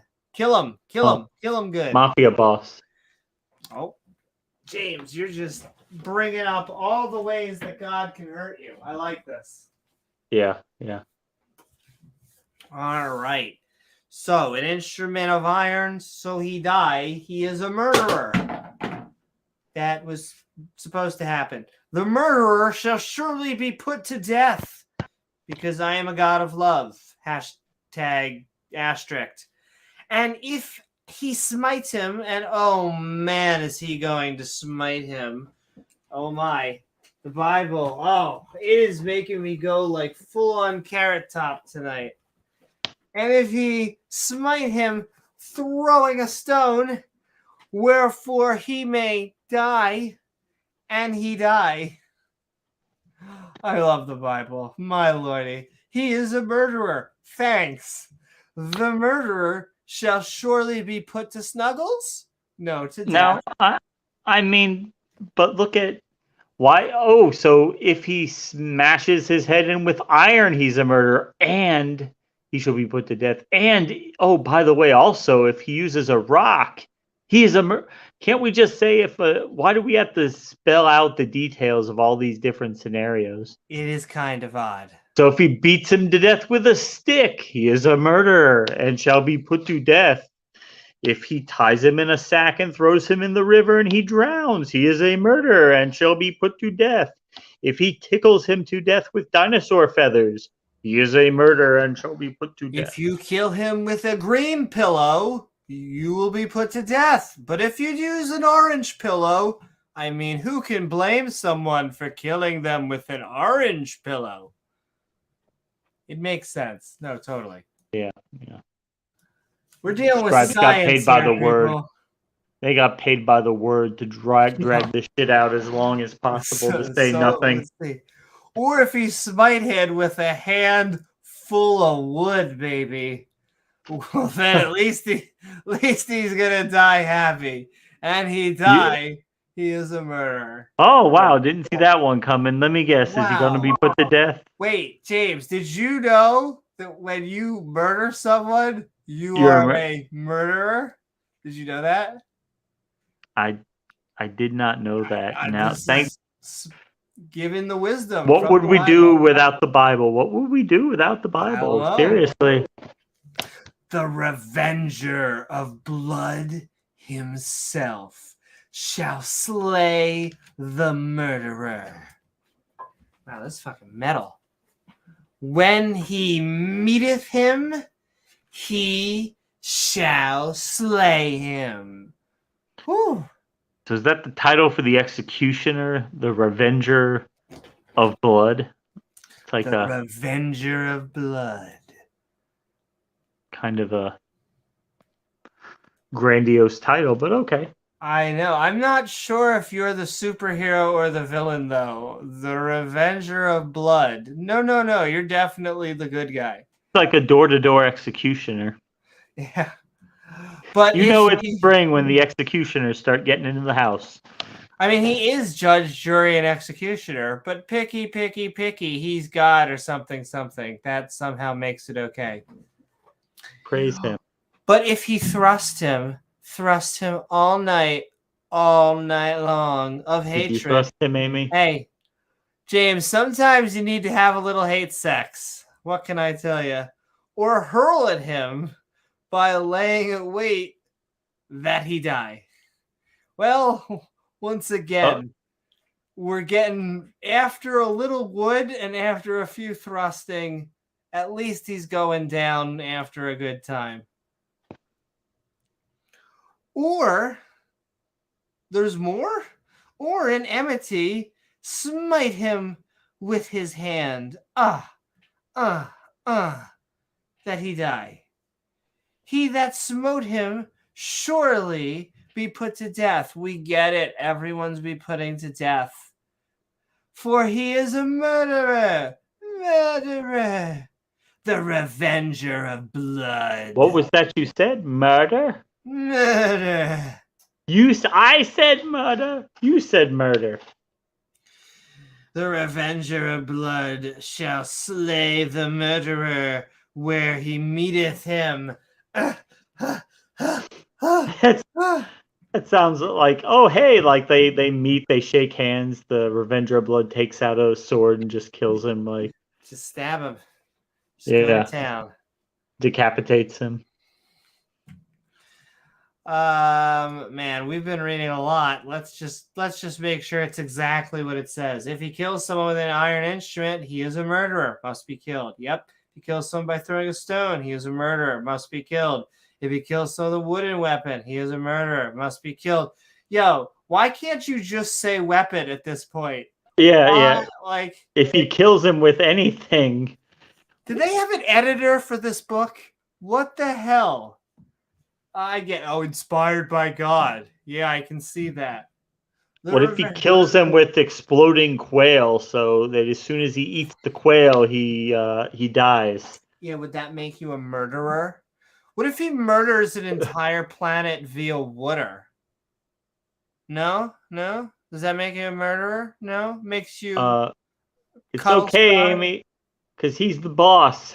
He's the boss. That's You don't fuck with the boss. He brought you into this world. He can bring you out, apparently. If the boss if the boss bludgeons you with a pipe and puts a pair of cement shoes on you and throws you in the water, hey, no one gonna find you, right? No, yeah. Go deal with it. You'll be fine. Hey, at least in the Old Testament, you're not going to hell, right? At least he lets you die, even though he seems to have a little bit of revenge porn up until that point. Anyway, back to thrusting. But if he thrust him even harder and suddenly without enmity, and the moans just get too loud and have cast upon him anything without laying of weight, or with more stones, or with any stone. Miriam, it's a mineral, not a stone. Whereof a man may die, seeing him not, and cast it upon him that he die, and was not his enemy, neither sought his harm. Oh, good to know. Then the congregation, who are nameless and we will never hear from, shall judge. They never like American Idol. Well, that's true. Judge between the slayer and the revenger of blood. Badass. According to these judgments. And the congregation shall deliver, like Postmates, the slayer out of the hand of the revenger of blood. It'd be really funny if, like, the Revenger of Blood is just some, like, nerdy little dude. Hi, I'm the Revenger of Blood. I'm here. Like Ben Stein. I have to kill you. I'm sorry. If you could just step down and away, I could do the revenging and stuff. It gets blood everywhere, but dry cleaning, you know? Oh, I thought the Smoky Saint was the Revenger of Blood, huh? Oh, my. Whether shall restore him to the city of his refuge. Refudge. I like to think of it more as refudging. Fudge packing? Yes. Whether he has...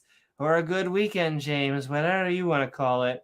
Whether he was fled and he shall abide in it to win it unto the death of the... Whoa. Are you like a high priest? Totally. How high, Amy? How high? So high.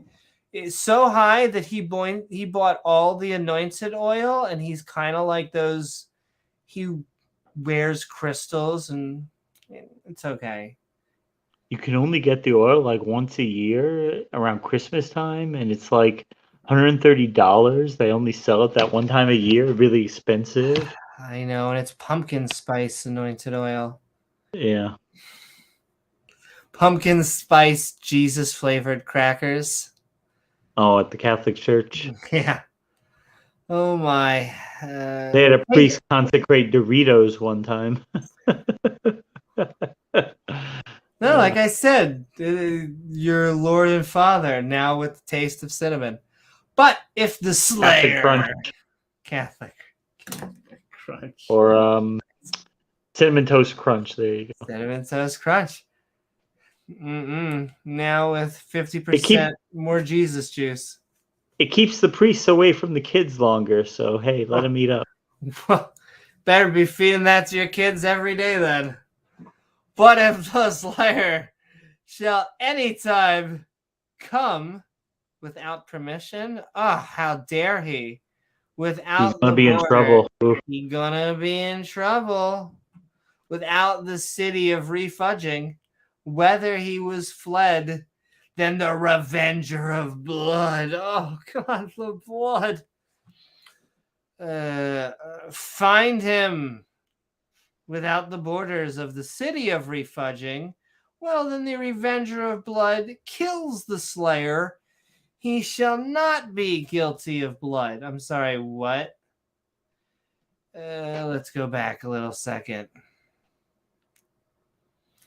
The revenger of blood must kill the murderer when he meets him, okay? Or if he kills Hi, him... nice to meet you. I gotta kill you now. Hi, gotta kill you now. Or if he kills him out of hatred or an ambush, he must be killed. The revenger of blood must kill him as soon as he meets him. I mean, how is that not like a vigilante position here? What the fuck is going on? My lord. Okay. No, moral. If he kills him suddenly without enmity, excuse me. I'm getting a little tipsy off Gatorade. Sponsored by sugary, salty water. Or if he kills him, but not in ambush, or if he threw a stone and killed a man, but didn't see him, and the victim wasn't his enemy, and he didn't seek his harm, then the congregation will decide between the slayer and the revenger of blood. Wow, that is not the most anime statement I have heard tonight. Then the congregation will decide between the slayer and the revenger of blood. What a way to go. Do you want to die from the slayer or the revenger of blood? That's just a crazy scenario. Like, option. If he threw a stone and killed a man, but didn't see him, and the victim wasn't his enemy, he didn't seek his harm. And what kind of a crazy scenario? Like, you're just throwing stones, and you throw a stone. Yeah, you accidentally kill somebody, but you didn't want to kill him, but you did anyway. Yeah. He had it coming. He had it coming. He only had himself to blame. Okay. But yes, then we were to decide between Slayer, the Revenger of Blood. If the congregation decides in the Slayer's favor, they shall send him to the nearest city of refuge where he'll live until the high priest dies. Okie dokie. Good to know. And the congregation shall deliver the slayer out of the... You're just using your hand? All right, if you have to. Of the revenger of blood. And the congregation who we're never going to meet shall restore him to his city of refudging, whither he fled, and he shall abide unto death of the high priest, which was anointed with the holy oil.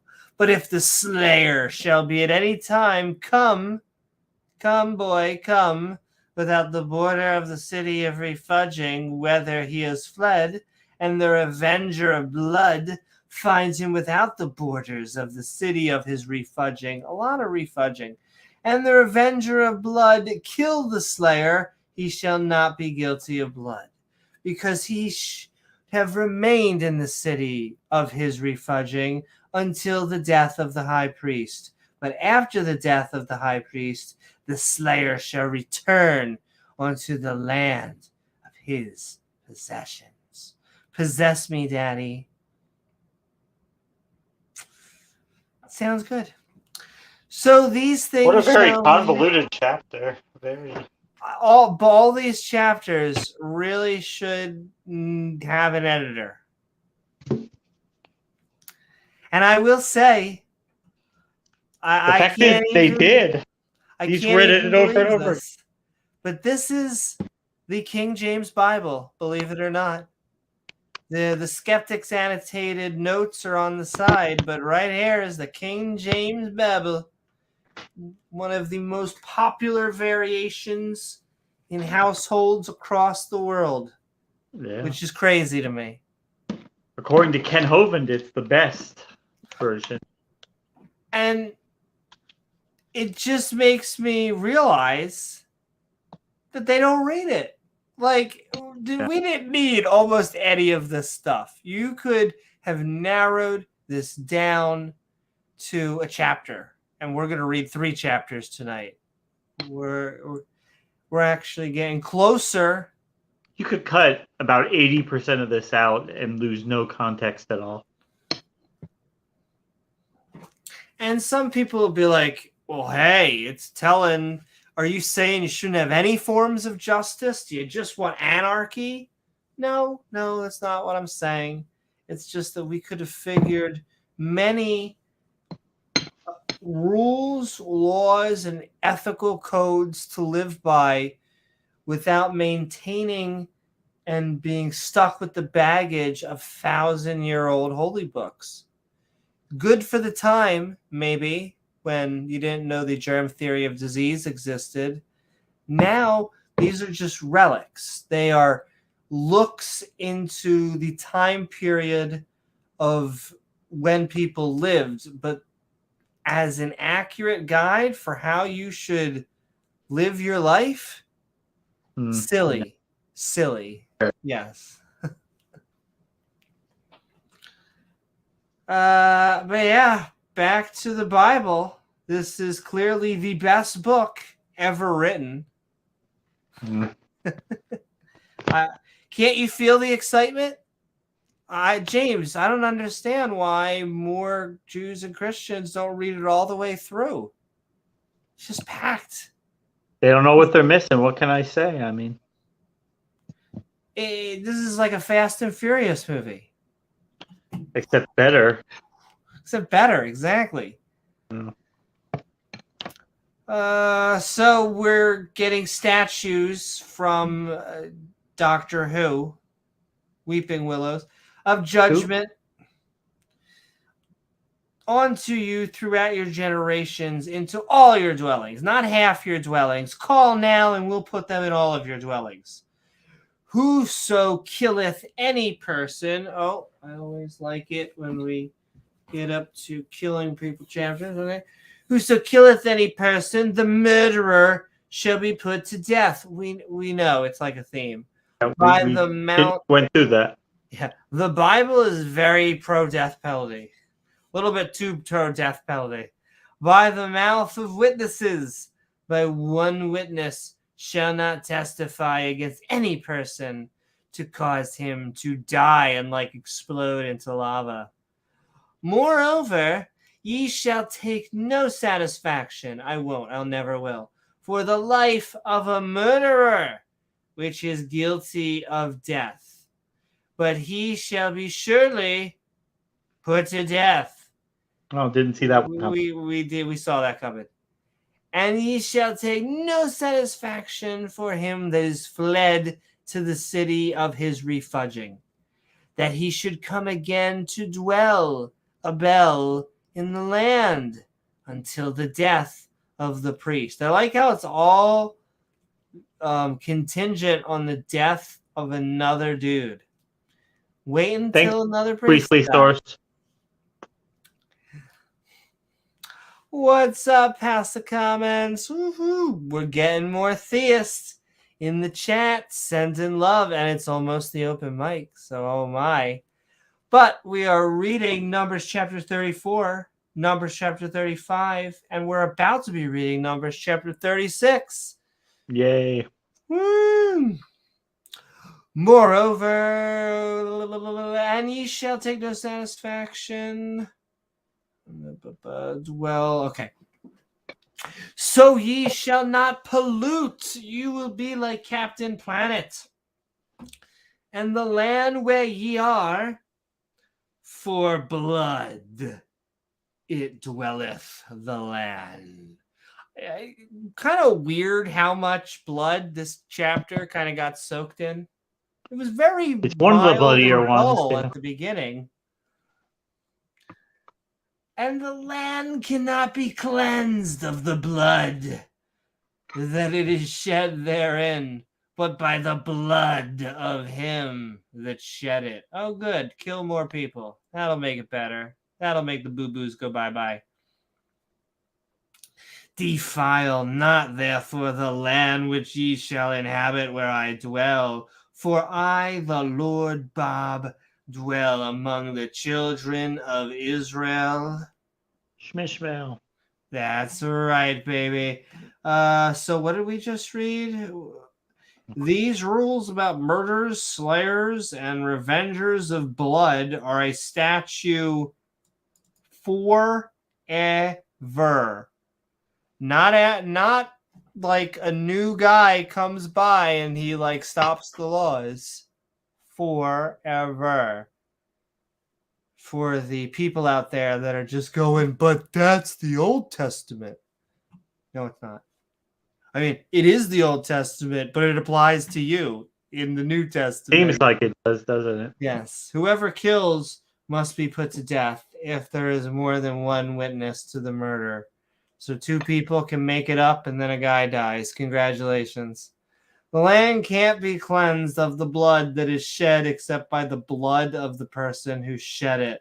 Wow, there's an empathetic system right there. Eye for an eye, we're making the whole world blind. So don't defile the land that you inhabit, because I dwell there, and only there, because I apparently am not everywhere.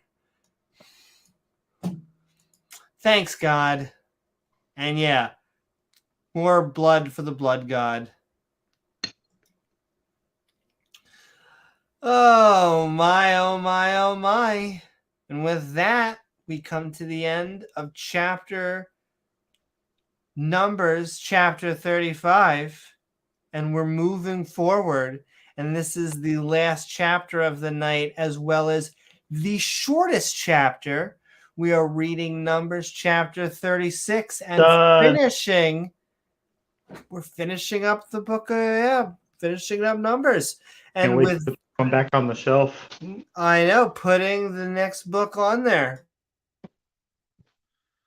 And so with that, I am actually going to be sending the link into stream to queue people up, because this is the half the size of the other chapters. And non-believer, believer, I would say there is I don't think there is an in between, but no matter who you are, come one, come all. Just not on my sheets, not on my flags. But yeah, James, have you enjoyed how much wisdom the Book of Numbers has given us? It's the gift that keeps on giving. It just spews out like a fire hose. If you think about it, like our brains are just like little Dixie cups trying to catch this wisdom, so we only get a little bit of it. The true wisdom of it, most of it goes over our heads, right? True, it's hard to absorb it all. So probably why we should read it continuously. You'll always learn something new. That's right. It's going to have to take multiple playings to understand everything that we just read. Or maybe it's just because it was written by humans in a Bronze Age time who didn't expect that a few thousand years there'd be a bunch of schmucks tearing it apart. Well, that's one way of looking at it. One way. But there are so many other good ways to look at it. Exactly. So many other good ways, like the book of Numbers, chapter 36. We're about to learn about some feminism. The daughters of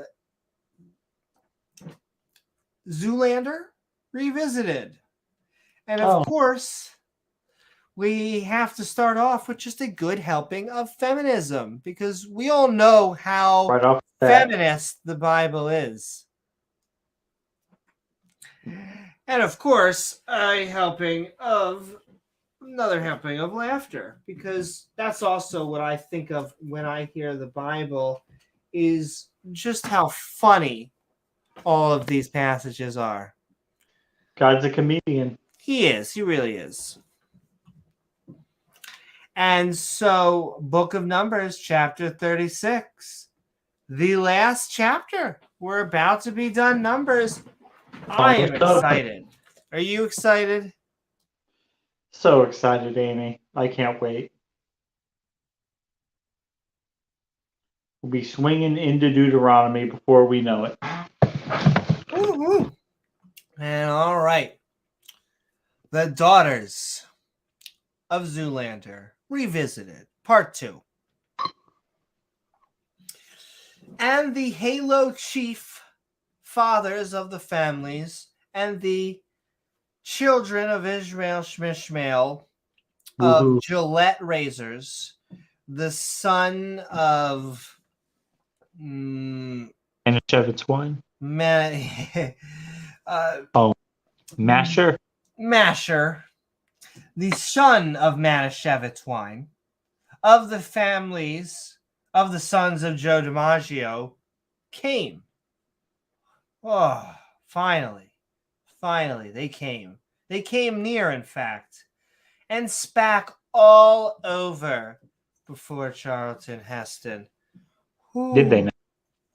Looking for my main man. He snuck away. He's down there with Gavin. Heston. He is. He's down there with Gavin. Who has to come up every once in a while for air, don't we all?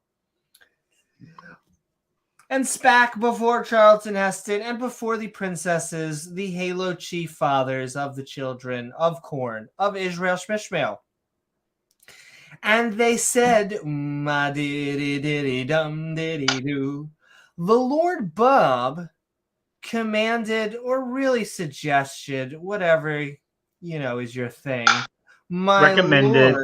My Lord Bob, to give the land for the inheritance by the lot of the children of corn of Israel. Oh, see? Inheritance.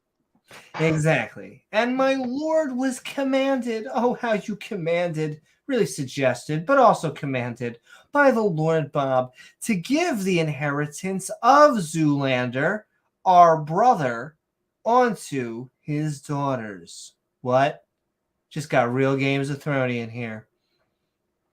And if they be married, even on a reality TV show, to any of the sons of the other tribes of the children of Israel, Shmishmael, then shall their inheritance be taken from the inheritance of our fathers, and shall put that inheritance of our tribe, which seems to be a full tribe, not a half and half, whereunto they are received. Oh, good, I received one tribe. So shall it be taken from the lot of our inheritance. Damn you, Yahweh. And when the Jubilee, I would love to throw a Jubilee, the children of the corn of Israel, Shmishmael, Israel, Ishmael. Shall their inheritance be put unto the inheritance of the tribe whereinto they are received. Oh, how are they received? So shall seashells by a seashore, their inheritance be taken away from their inheritance of the tribe of their fathers. Excuse me? Well, the fathers of the families of the sons of Joseph came to Moses, so by boy did they, and said, God commanded you to give the inheritance of Zuphaladaheda to his daughters. Well, what if they marry sons from a different tribe? I know, he was great. He gave my father clippers when he couldn't mow his lawn. From a different tribe than their fathers. Should the inheritance be taken from their father's tribe and given to their husbands? We're going to important stuff. They're like, we can't just give stuff to women, can we? That would be a slippery slope, Amy. That would be really that would be dangerous. Once you start treating them like people, you're gonna have to. They start to think they are. They start to think they are. They start to think they are. And Charlton Heston commanded or suggested, depending on, look, we're in a new era. The children of the corn of Israel, according to the word of the Lord Bob, saying, the tribe of the sons of Jodamaggio III have said well. They have spoken. It's kind of like their thing, which the Lord Bob doth commanded concerning. They did. They were kind of all talking about it. We hate to bring it up, but the daughters of Zoolander, well, they were saying, let them marry to whom they think best. Only to the family of the tribe of their father shall they marry. That seemed like that sentence started out well and then kind of went downhill. It's like they can marry whoever they want in this tribe. Got a little dark towards the end there, yeah. So shall not the inheritance of the children of corn of Israel Shmishmael remove from the tribe to tribe, which is our new dating website, tribe to tribe, for every one of the children of corn of Israel Shmishmael shall keep himself to the inheritance of the tribe of his fathers. And really that's it. Okay? Oh. That's it. And every daughter that possesseth an inheritance in any tribe, on sale now, of the children of Israel, Shmishmael shall be waifu unto one of the family of the tribe of her father, that the children of Israel Shmishmael may enjoy every man. Oh, I bet you do. The Are inheritance. You going to enjoy every man, Amy? Oh, now we're getting steamy. Inheritance of his fathers. Neither shall the inheritance remove from one tribe to another tribe. But we're just like digging into tribalism here. But every one of the tribes. Head first. Of the children of the corn of Israel. Shmishmael. Keep himself to his own inheritance. I'm sorry, what? Moses said, the tribes of the son of Joseph are right. This is what God commands about the daughters of Zelophehad. The daughters can marry whoever they like, as long as they marry someone in their father's tribe. That sentence is just so funny. Like, of course you could go anywhere you want, as long as you're on the property of the house. Baby steps, Amy, baby steps. That way they inherit stays in their father's tribes. So they're really paying attention for. All right, we'll let the women have something as long as they promise that they can keep it in the tribe of the men. Even as the Lord Bob, even as the Lord Bob, ... we are about to finish the book of Numbers. We're about to finish it's almost over. Chapters, exactly, which means I am going to pin and show up on screen the StreamYard link to come join us. Come say hi. It's been such a fun Hop in.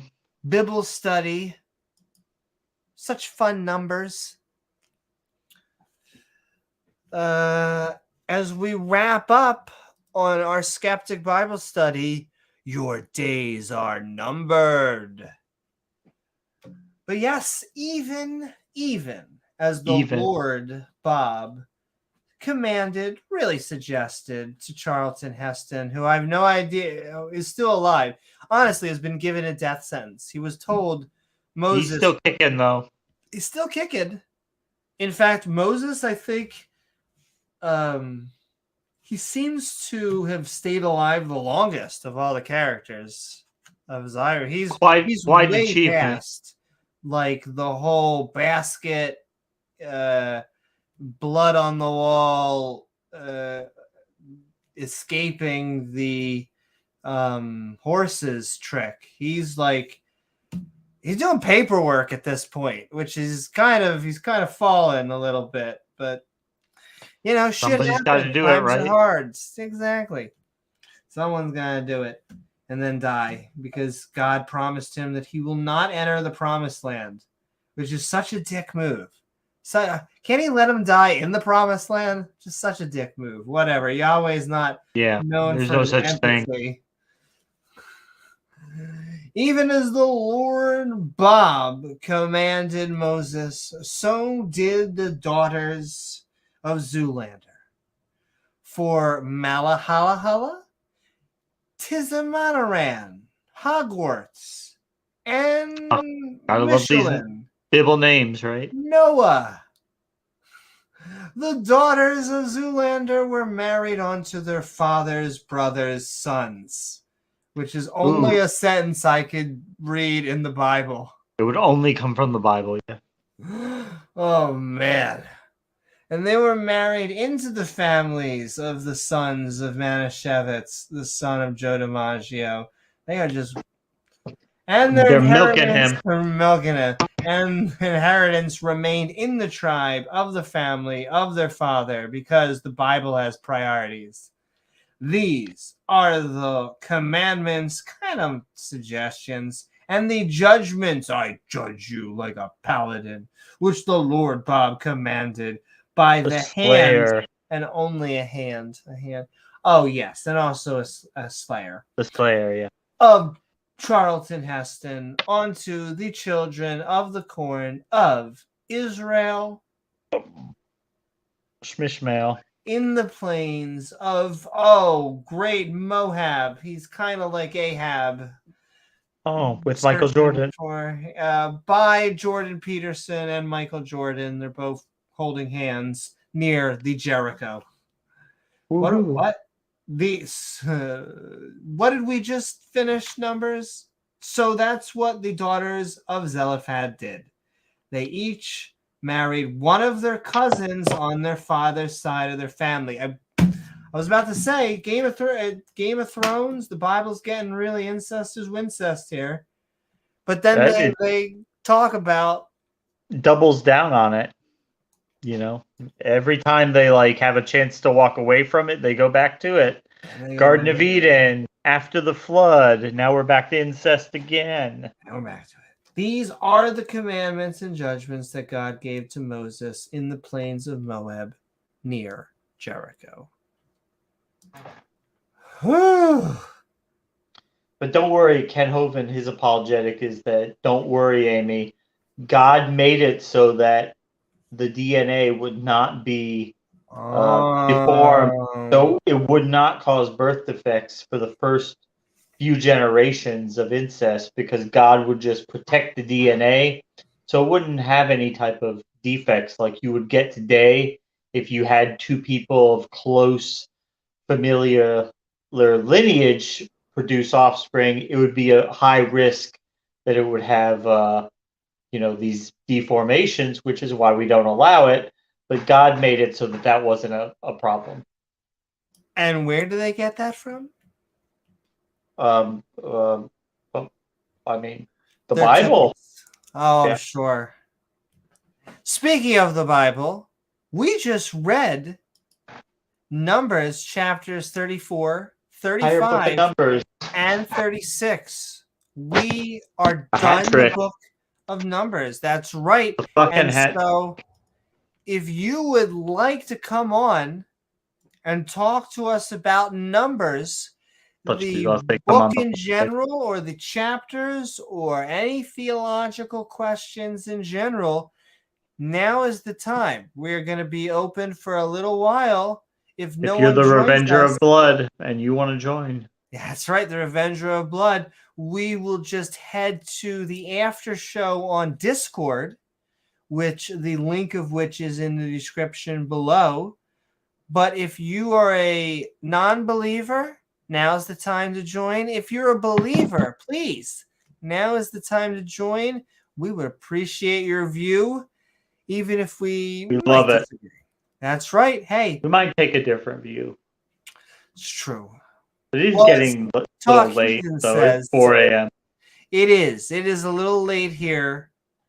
We may be doing some of these streams earlier. I tentatively may have just gotten a fun new job that will have me waking up earlier, which means we'll be leaning towards evening streams and then maybe some weekends. But a whole bunch of new content is up and coming. We have James's debate with Ken Hovind.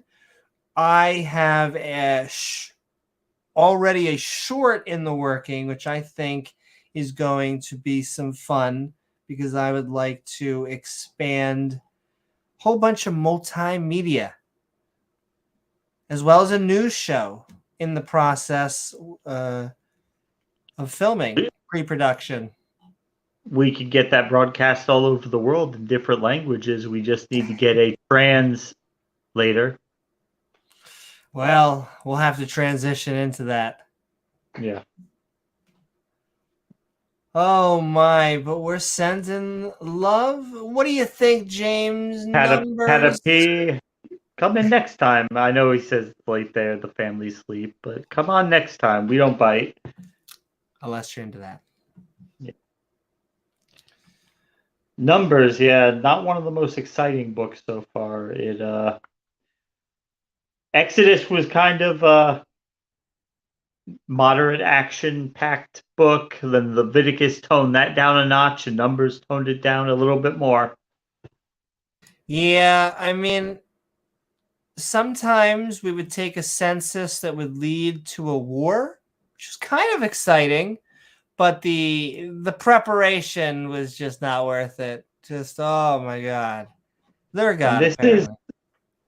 Everyone's got to love that. And this is Bob, son of Pathos, and he commanded 30,000 troops of the tribe of Bob Barker.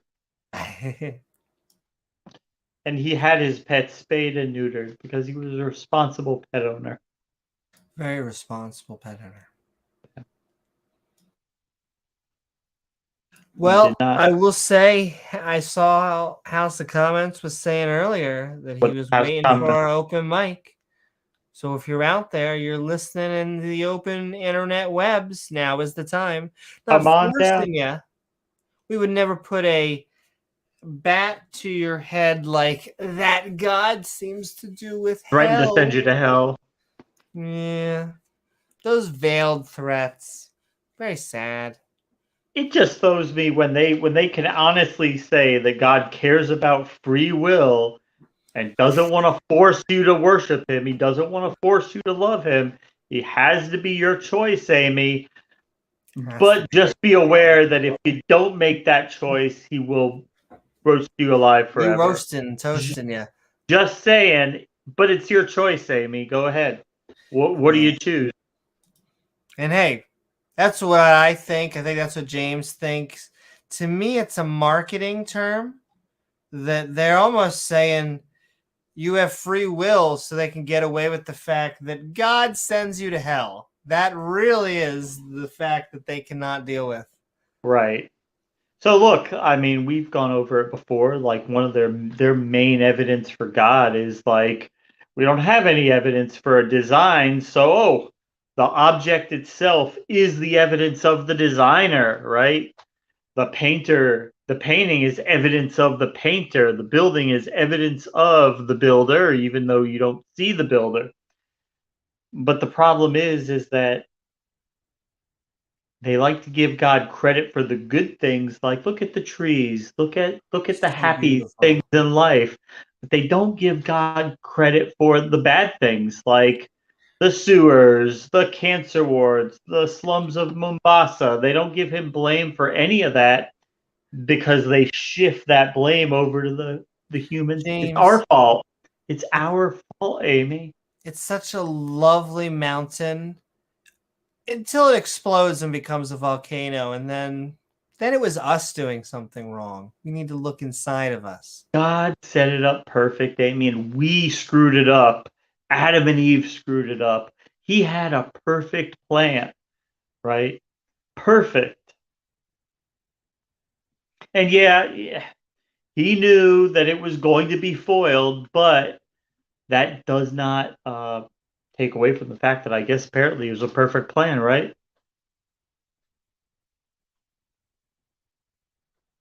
And that really just causes lots of paradoxes about the nature of God. And what are we all doing here? Herding cats is what I... Yeah. I don't think free will exists, but a lot of the Christians, the non-Calvinists anyway, they seem to think it's an important concept in their theology. But from a secular standpoint, I don't believe in it. Yeah, neither do I. And so if you would like to join us, you only have like another 5 minutes for us to open the open mic, and then we are going to pack up and head to Discord. That was a good stream that Oz had going on, and that was it was a very emotional, very heavy hitting stream that he had on, talking about family and love, and we just want to always send out love to Oz because he's always been good to us. He's just a great guy, and our brother from another mother. Absolutely. Guy would take the shirt off his back for anybody, and it's because non-believers, we do it better. We have a good community. I've never been more proud than I have been. It's a great kid. There's a lot of great people in the non-believer community, and comparing it to the theist communities, they can keep their people. Yep. They attack each other. They schism and fight, and just they have to argue how old the Earth is. I mean, if you have to argue over whether the Earth is closer to 6,000 or billions, you got a problem. Thousands or billions. Well, that's a little bit of a discrepancy. I can see why they do it, because if the world was 6,000 years old, that would make evolution almost impossible, because it just could not happen at that pace. Okay, it could not happen. You couldn't have, by natural selection and mutation, all these divergent species pop up. You just could not do it unless you talk the time after the ark, which is where God took two generic, I guess this is what we're told, he took two generic cats on the ark, and then over the years they've diversified into the big cats, Gizmo, tigers, cheetahs, jaguars, lions, all of them, all that in a few thousand years. But it's even worse for them than that, Amy, because we have depictions of these cats going back about 3,000 years, 2,500, 3,000. So apparently they all diversified in a matter of maybe 1,000 years. which is breakneck pace evolutionarily. But No one would ever say it happened, but then they it give stopped. us shit about the Cambrian explosion, which happened millions of years, a quick millions of years. Right. It lasted, several million years, but evolutionarily, it was very rapid, very, very rapid. But yes, I was, but only because atheists eat babies. I'm pretty sure that's how it goes. And Cranky Beast, I completely understand. A lot of people get sensitive about talking about their holy book, and I find that many of them don't know it as well as the non-believer. That we know seem to, yeah. And I don't want to go to just the good bits. I want to know everything. Well, but the thing is that they don't really have evidence outside of it, so they come to us with their Bible. This is what you need to read. This will tell you what you need to know. Okay, but they have in their minds and in their notes, they have sanitized parts of it that are more benign and blasé and not super offensive and kind of make sense, and they pass that off as the whole thing. But when you actually go through it chapter by chapter, you find out that there's a lot of, for every good or benign thing in there, it's sandwiched with a bunch of bad, and on the other side of the sandwich, a bunch of just boring nothing. And all right, with that, we have our first person backstage, and they are atheists, which means we are going to switch into about 30 minutes of open mic. We got House of Comments. House of Comments. Woo-hoo! Which means we are rolling into our Skeptic Bible Study open mic.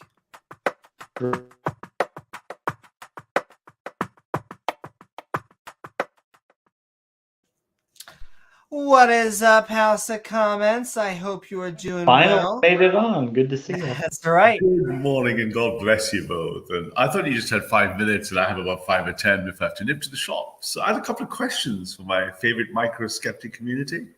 That sounds good. So give me 1 second. Let's have a dialogue. So fire away.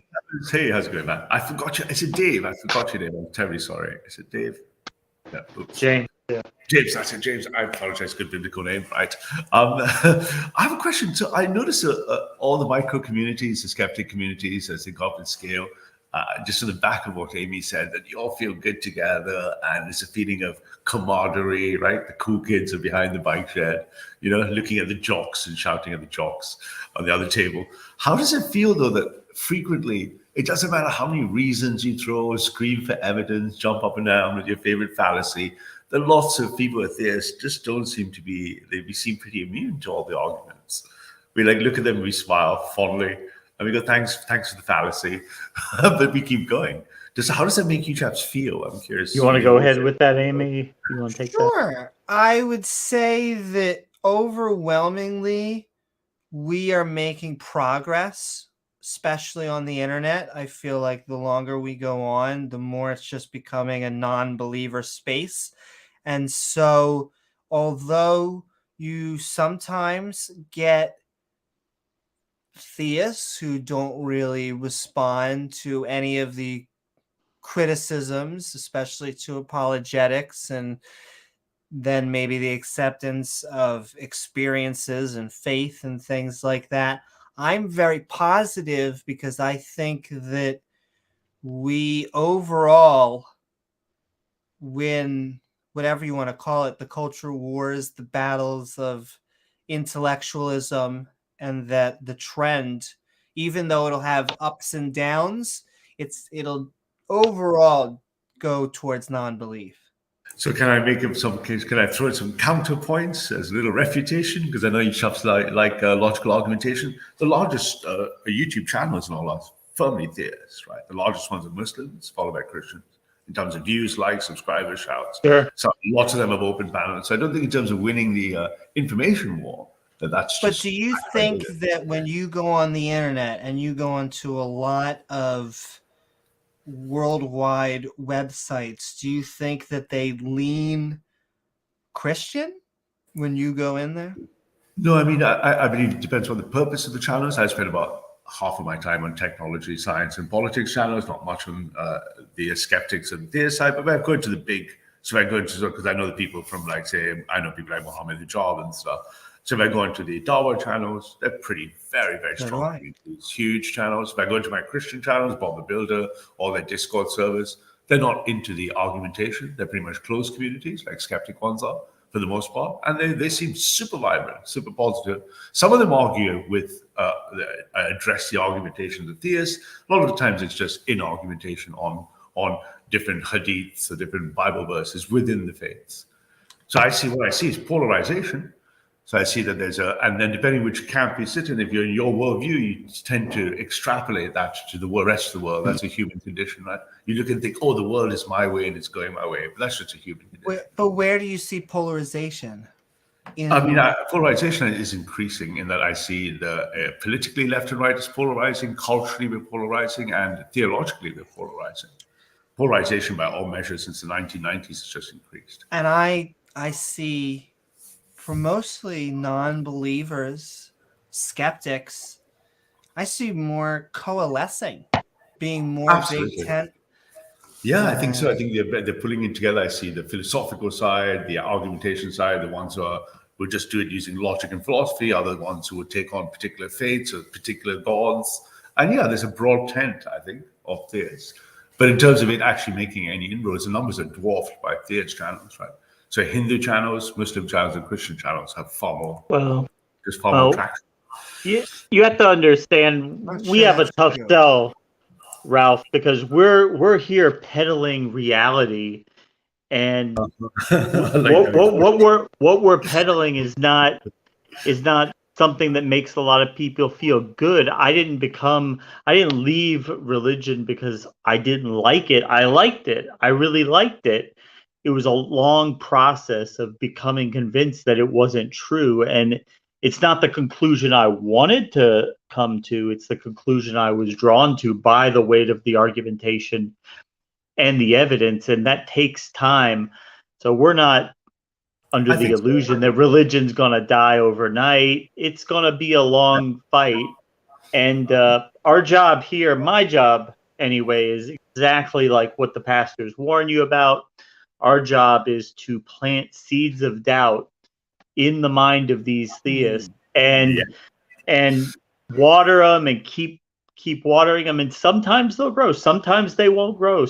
There are some people who will just never be ready to leave religion, and that's okay, Ralph. That's okay. Not everybody can leave religion, but if you want to, we will bring you over. We can get you over the line, Ralph.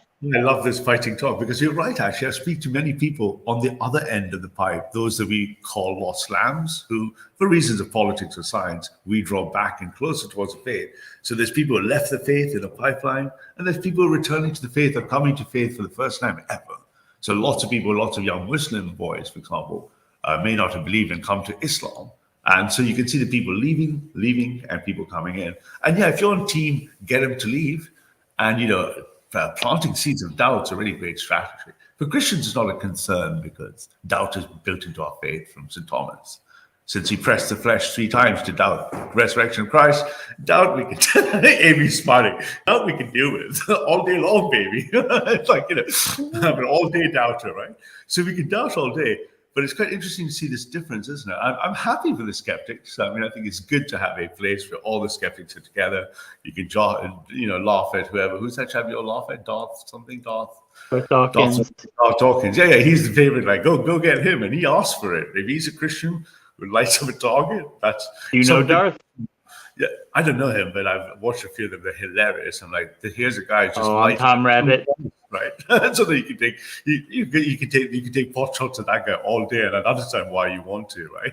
So, but on the other hand, I think it's still interesting to see this because you guys have this kind of hope in a sense, don't you? Deep inside, you have a hope in your heart. We have hope for humanity that You'll be able to see doubt everywhere. And like you say, your garden will grow, if you sow enough doubt, right?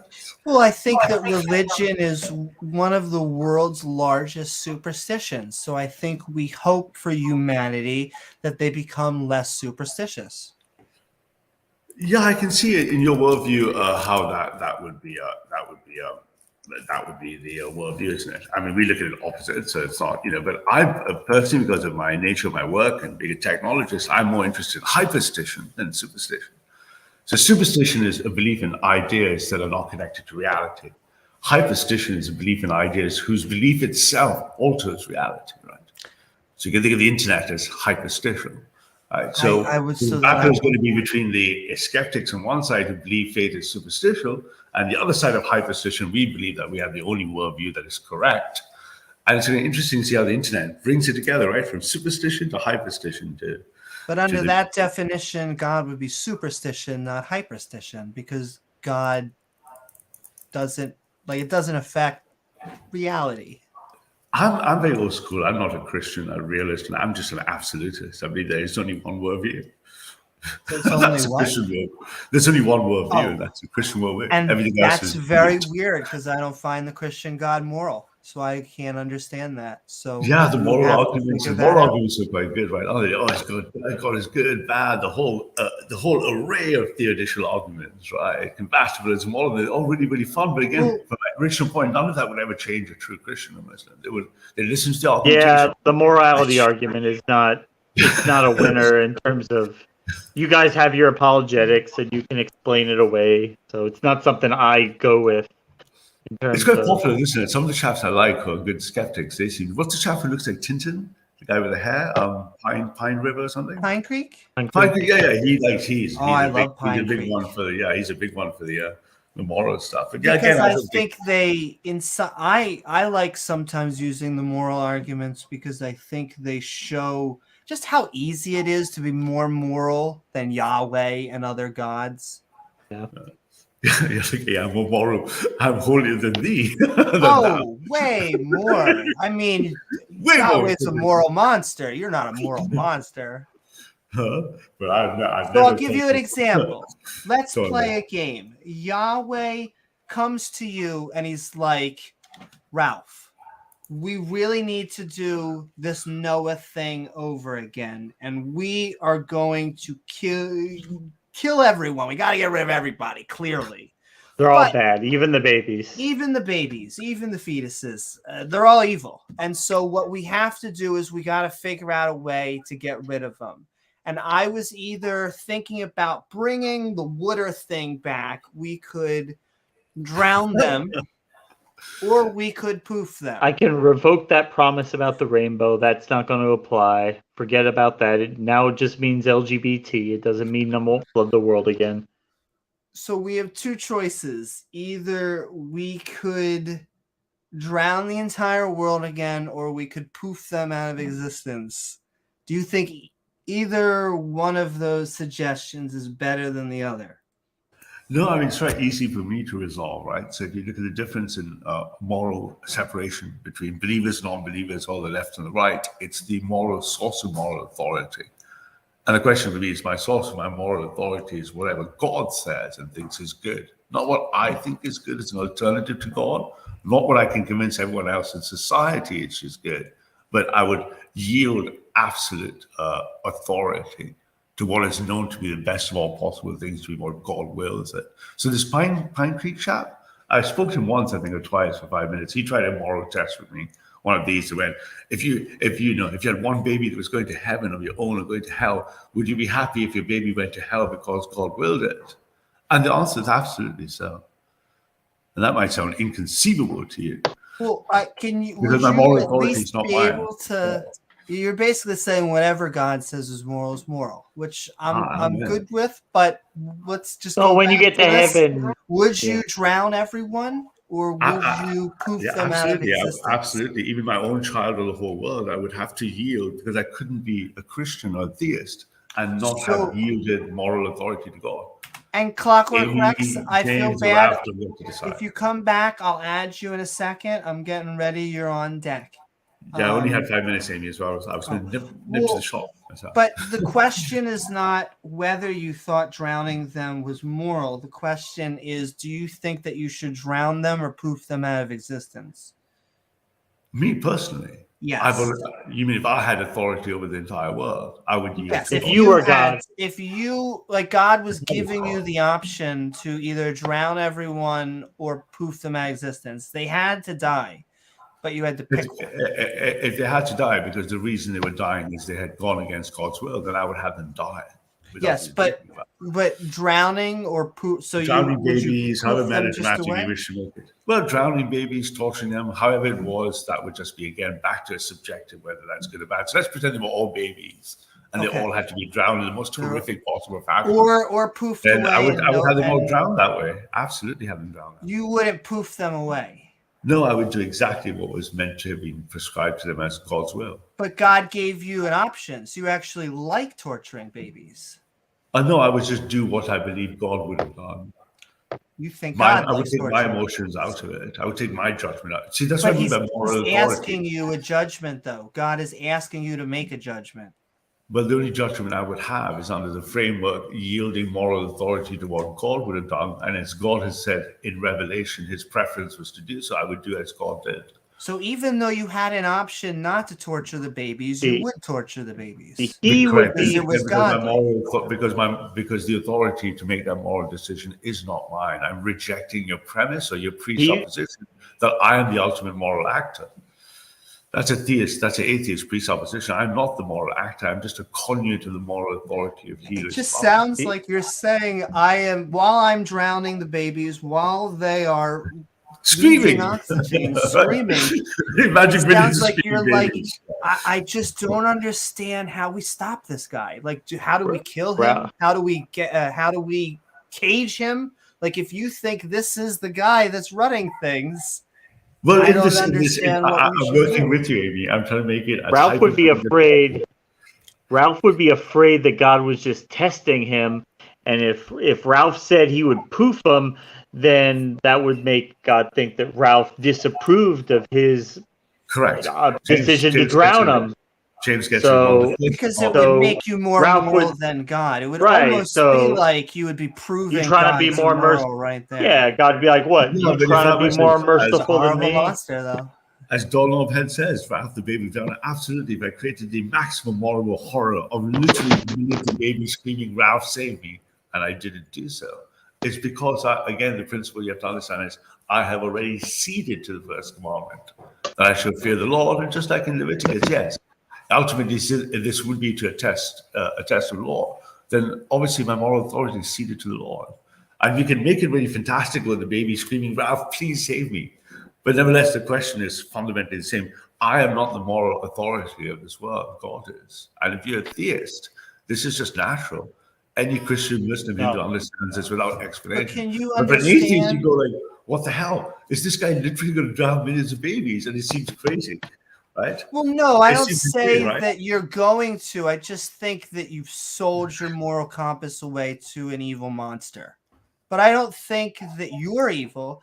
I just think I don't know how to politically correct say it. Like, I'm trying to think of you're trying to make it bad. I'll tell you what you're trying to do, Amy, why it will work or doesn't work, or at least doesn't work for me, is that you're trying to nevertheless frame the absolute judgment act of the morality where you take the role of the judge. You're saying, I'm judging whatever Ralph's answer to this question is as being good and bad by Amy and James. Well, and then but the problem, of course, that is because that makes you the judge. But to theists, that doesn't work because I'm not the judge of my morality. But do you understand why that seems horrific in our eyes? Do you at least understand? I can understand why you think that way, because especially as the top axis of moral dimensions you're going to fire, which all humans share, is the care harm principle. And it's a clear violation of care harm. Don't harm the baby, care for the baby, give the baby milk, do not waterboard the baby. Well, not only that, it would be very easy to poof it. It'd just be very easy to be more moral than God. And so it just seems that if we're easily able to be more moral than God, but you're not more moral. We are. I mean, almost. No, but you're more moral in the scorecard system that ranks your individual judgment of the care harm principle as being a better score than God's. and then you call that labeling harm. better? I would say that we are more ethical than God, so that we are able to make better moral judgments, and that he isn't a good arbiter of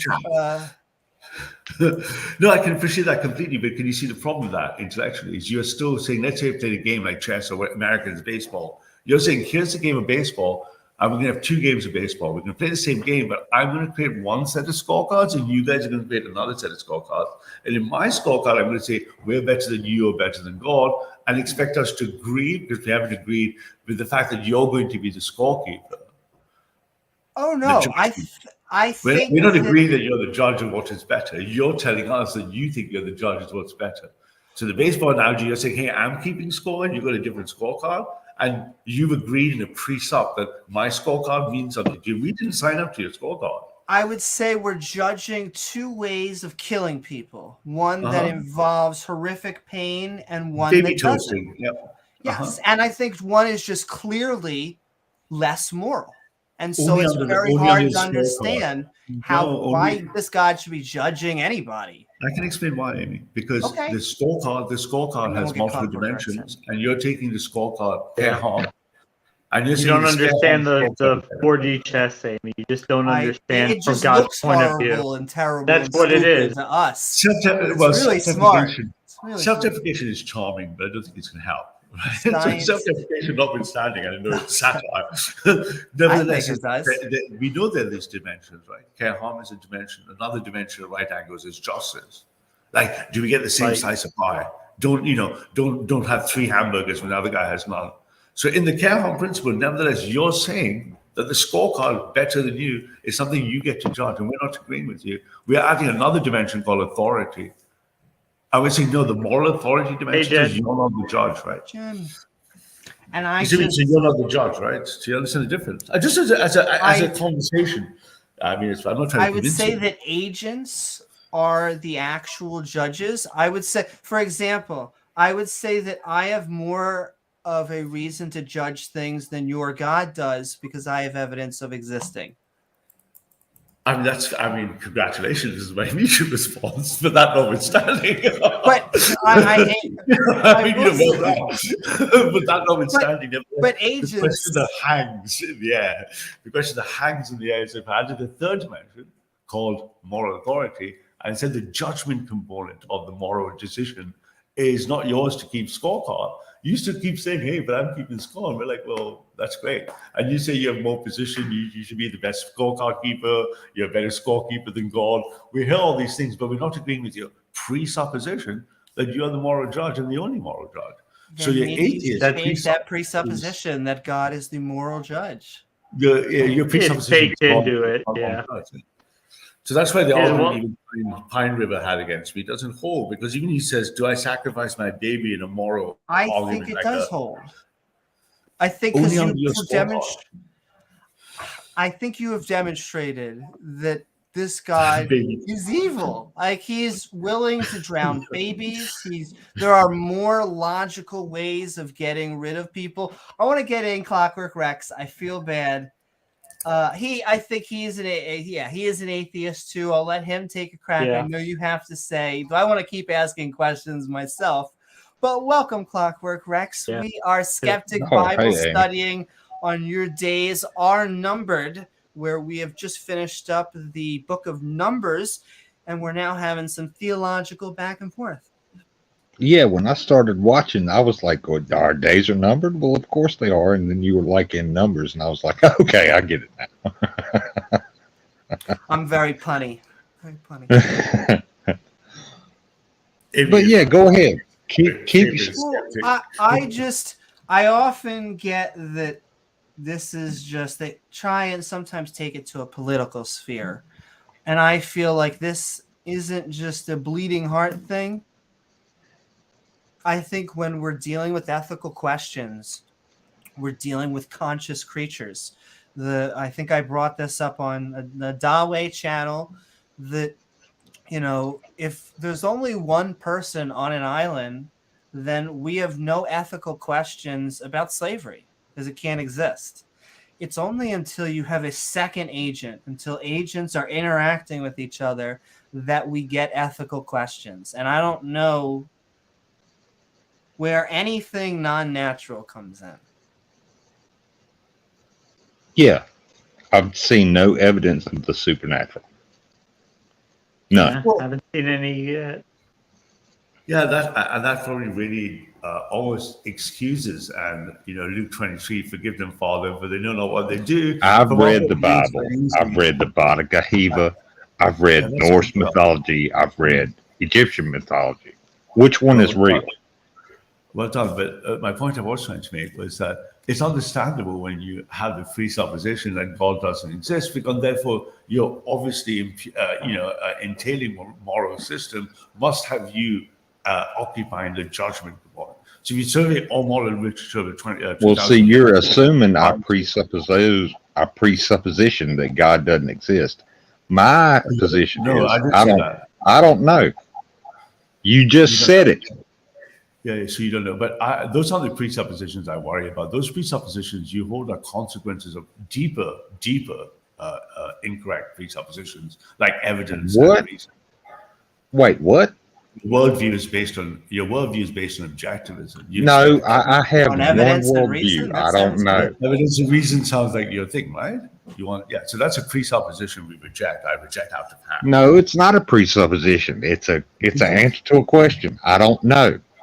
I don't know doesn't seem to be acceptable to you. No, I'm not speaking. You seem to be interested in speaking about yourself. I'm speaking to the general. I don't know who you are. My name's Ralph. Hello.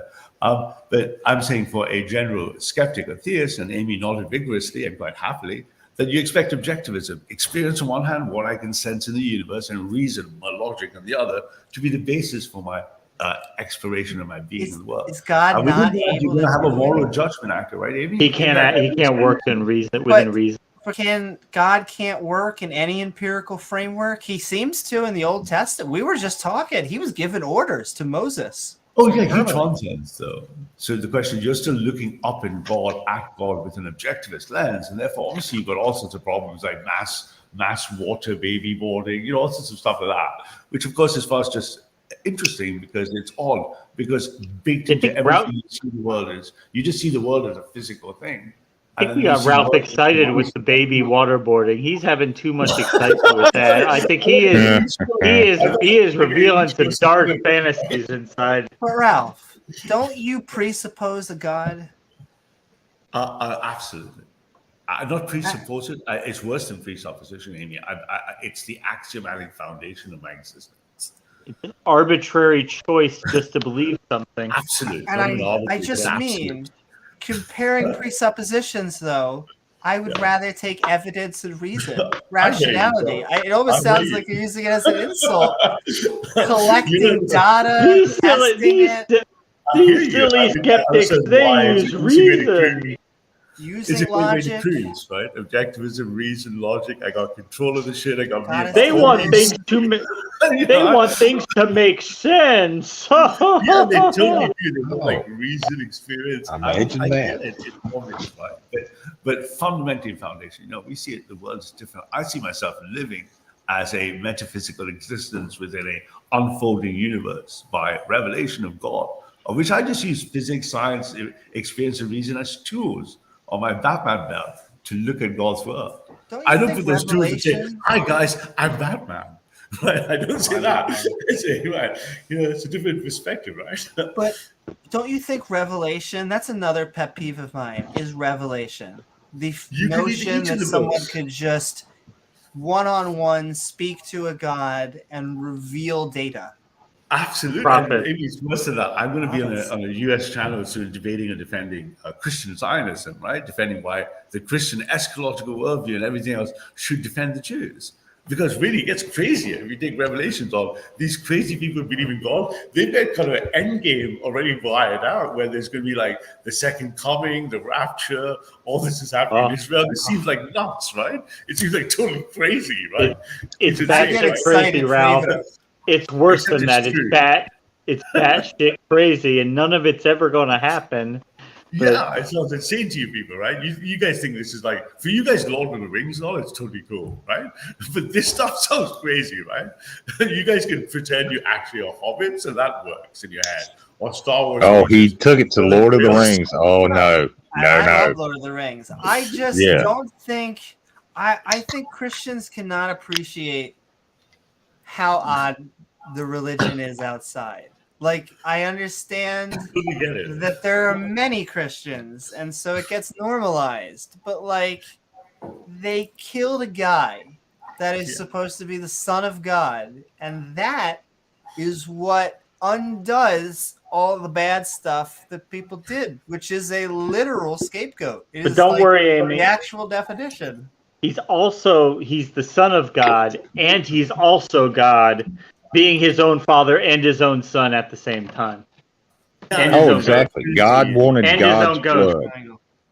And that's his own what goat. Satisfied. Yeah, it must. I mean, I wish if God was kind to me and if I was in God's good graces, I wish I could have just an hour a day in your guys' heads. It must sound nuts to you, right? You look at this stuff and it must sound like worse than Lord of the Rings. It'd be amazing. Well, can you imagine? Just take a second. Just take a second and appreciate if all of your presuppositions are wrong. That there was no God, that there was no son of a God that died for your sins. Wouldn't you be like, oh my lordy, I've been wasting a lot of time feeling this way? I'd instantly have to be forced to convert to Judaism, right?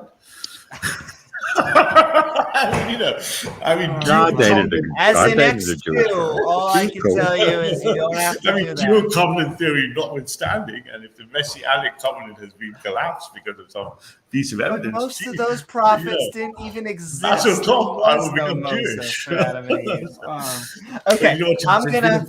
I gotta go to the deli, Amy. I gotta go to the shop. Oh, really? I was gonna say we only have 10 more minutes of open mic. I know Peter is backstage, so we're gonna add in. Are you leaving right now? I was going to. I'll say hello to Peter if he wants a pot shot. We're gonna and Peter, I'm gonna add you in, but we are doing 10 minutes, and then we are going to the after show in Discord. But Peter, what is up? I can see a full empty stadium.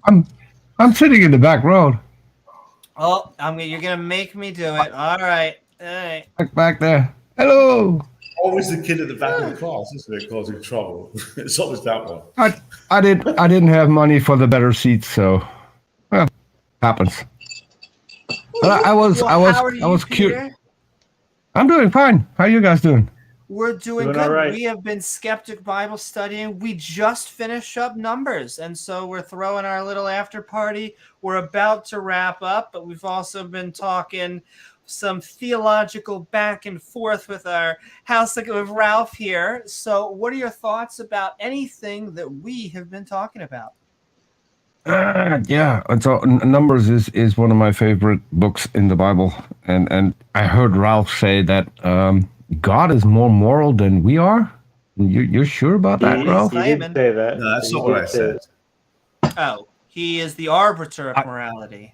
Correct. No. I distinctly heard you say when Amy said, "I'm more moral than your God," and you said, "No, you're not."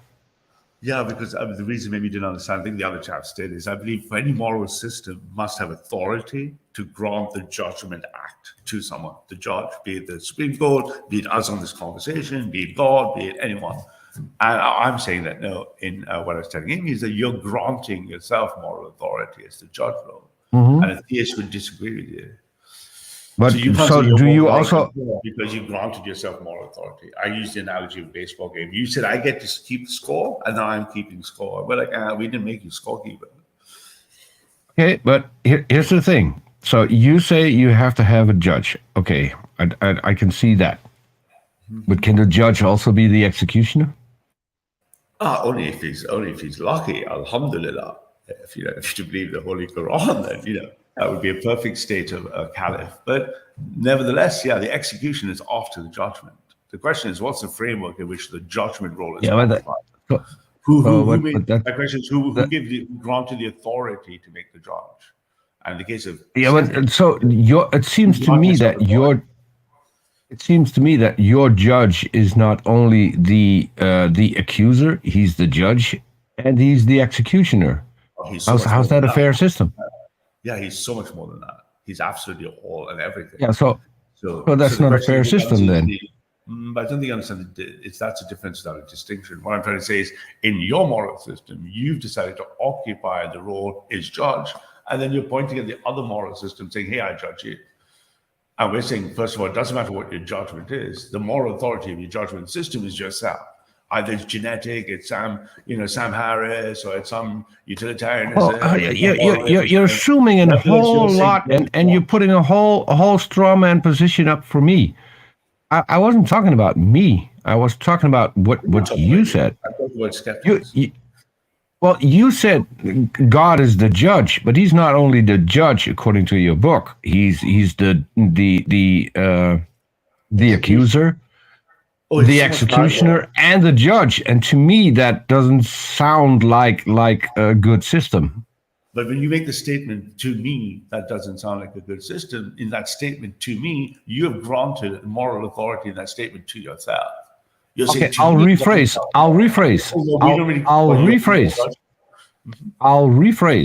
Do you think that's a good system? I think that whatever the moral authority that comes from God is the only good system. And the system in which God is the ultimate executioner, arbiter, arbitrary rescinder of your rights is the only good system. If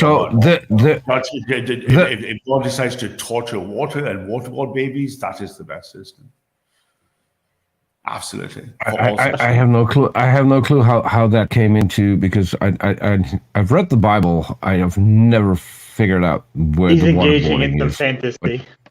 If you ask any Muslim, Christian, or Jew, wired into the shared deepest ontology of the premise of the first principle is that we fear and obey the Lord our Creator. Mm-hmm. And so, but if I'm correct, your Lord and Creator is Allah, not the God of the Bible? Whichever way you want to do it, you want to slice and dice it, you can schism the Christians up, you can free 1059, you can do all that stuff, but let's just pretend not to waste each other's time, because I do have to go to the deli. Ultimately, this thing called God, nevertheless, I think this is a waste of time. I asked you a direct question. And then you try to obfuscate and run away from the question. That's great. Trying to educate you, not trying to. I'm trying to run away to the shop. I made that clear. I asked you a question about your beliefs. Yeah, my belief is that I'm a Christian. I believe that the Christian God worldview is the only worldview, and everything else is just a lost lamb further away from God. So your God is the God of the Bible, not the God of the Quran. Yeah, he's a Christian. Christians and Jews don't accept the Quran. And we got about 3 minutes, guys. Then we're going to outros. So last minute questions. This is my problem with talking with people like you. If I ask you what you believe, then you tell me what other people believe. So the reason for your belief seems to me that you just adopted what other people believe. Not quite. What you're trying to do is you're trying to extrapolate and confuse the difference between community and communion. I belong and speak for the Corpus Christi, the largest communion over the communities of those that believe for 2,000 years. So I speak in one voice for the Corpus Christi and say that is our worldview. Absolutely. 2002, 20 years ago. It's not. You can't speak for every Christian. United by communion. There is no community. There. You got 40 plus thousand denominations, people who all believe in a different God, because. But nevertheless, united just one word called Christian. And my question to you is, how do you know you're not one of us? You're on the outside. I'm not the one calling the people. I'm not the one calling the people Christian. The people call themselves Christian. Correct. But every single denomination thinks that the other ones are wrong. So, and it's not up to me to decide who's a Christian and who isn't. You're talking a lot about us, like you understand a thing about us, and you don't. Let me help you, educate you, instead of going to the shop for 2 minutes. No, let's make for argument's sake that all 2 billion Christians believe different things on some nuances, as a difference for all 2 billion actors. One thing we all do believe in is the thing that makes us Christian. And we're saying, how do you know about us? You're not part of us. You don't believe in so I'm going off of You might as well be hold on. Almost, you could be like an alien to us. You literally believe in objectivism. You literally believe everything you see in the physical world is warranted. I love how you try to build straw man, but why are you doing this? Why do you feel the need to straw man me? I don't need to straw man you. Your judgment's coming later. You just made a whole lot of claims about me that you don't know and cannot know. And guys, you're not a Christian. I'm going. How can you know my warrior? You can't even see. When you say that I don't know, hold on. When you say that I don't know what Christians believe, I do a show where I talk to Christians, and you can go to my channel and you can watch all the shows with the Christians and you will figure out that there were several who claimed that other denominations than the one they adhere to are not Christians. So it's not me making that claim. I'm just voicing what Christians tell me. That's great. And that's really, really good. I'd love to check out your channel. And guys, you trying to cut it off, Amy? I was going to say, I'll let you all have your final say in your outros. Yeah, I really had to shop earlier. Thanks ever so much for having me on. And if you put the link in the comments somewhere, I'll go check out your channel where you have chats with Christians, and it'll be fascinating to see what they're having to make a response stream for them. I hope you have a wonderful, blessed day. Trying to go for it. And you guys have a good day. It was Bye. fun having you God on, bless, as Amy. always. And we are always looking for more theists to join the show because it's the dirty little secret. We can't help it. We love the back and forth. Though, we always love non-believers because we are the non-believer and skeptic community. Now, skeptic can mean theist or atheist. I think my skepticism leads to my atheism, but we are big tent. If you are team science, if you are team fun, or just a decent human being, you're on our team. And all right, with that, we are actually going. Yeah, Team Round Earth. I think it's obvious from where I'm sitting that it's a big tent. Well, it's about to be bigger, Peter, because you are starting us off with our outros as we move into our Skeptic Bible Study.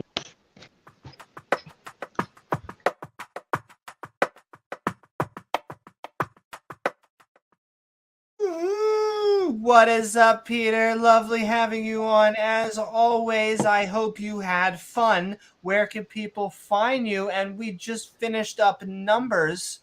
So what are your final thoughts on all this theological fun? How about them numbers? Theological fun.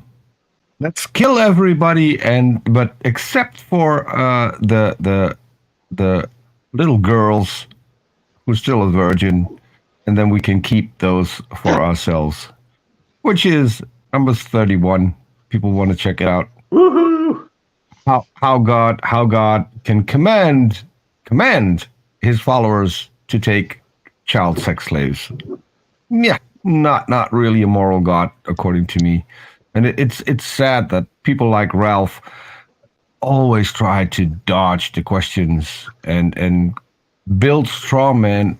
Every single time you ask them a question, you don't know what we Christians think. Well, let me tell you, Ralph, you don't know what you Christians think.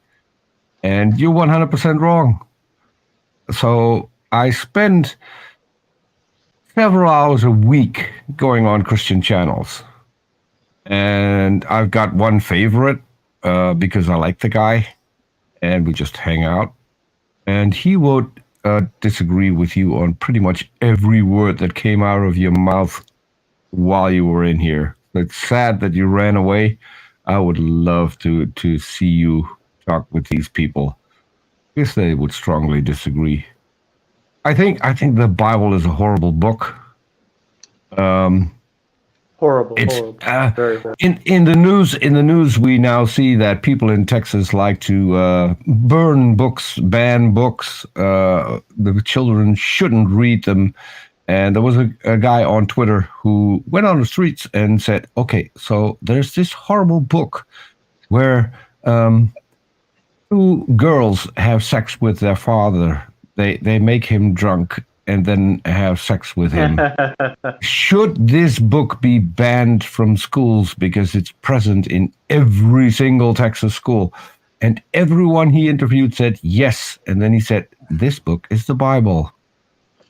And then everyone changed their mind because no, we can't ban that book. Can't ban the and Bible. It's not in there. It's not in there. But okay, I'll open the page for you. There it is. Oh, but that's not what it says. So okay, let's read it together. It doesn't mean that. I'm getting so tired of these people. Can we just read the book, decide how terrible it is, because you wouldn't want your kids to do that. So ditch the book and go to science or Amy Newman's channel. I mean, learn. Yeah, I wish there was more people here. No one hears me. But But it's a little late on our end. Yeah, and so is there a good Jesus? I would say yes. And if you want to find him, you need to go on Amy Newman's Discord channel, Discord server, where my son, the great Spooky Bat Hair, has a separate channel for himself, where I just left a video about the one and only true Jesus. Check it out. Thank you very much, Peter. I'll leave you with a cliffhanger or a balcony hanger or whatever you want to call it. And also, go check out Gonna Go For It, Peter's own channel, along with the awesome content that he produces, like youtube.com/atheistjunior and youtube.com/RNRaw. Yeah, you heard of RNRaw? That's right, baby. And youtube.com/JacksonWheat. And youtube.com/JacksonWheat. And if all goes well, there will be a new channel added soon. Oh boy. But we'll wait and see if that happens. If that happens, that's going to be a channel everyone needs to subscribe to. Yeah, wait. And all right, go check out all that non-believer content. And thank you so much, as always, Pieter. And all right, we're going right down. ClockWorkRex. ClockWorkRex. I hope you're doing well. We had a Skeptic Bible Study, Numbers chapter 34, 35, 36. In fact, some would say our days are numbered. I hope you had fun.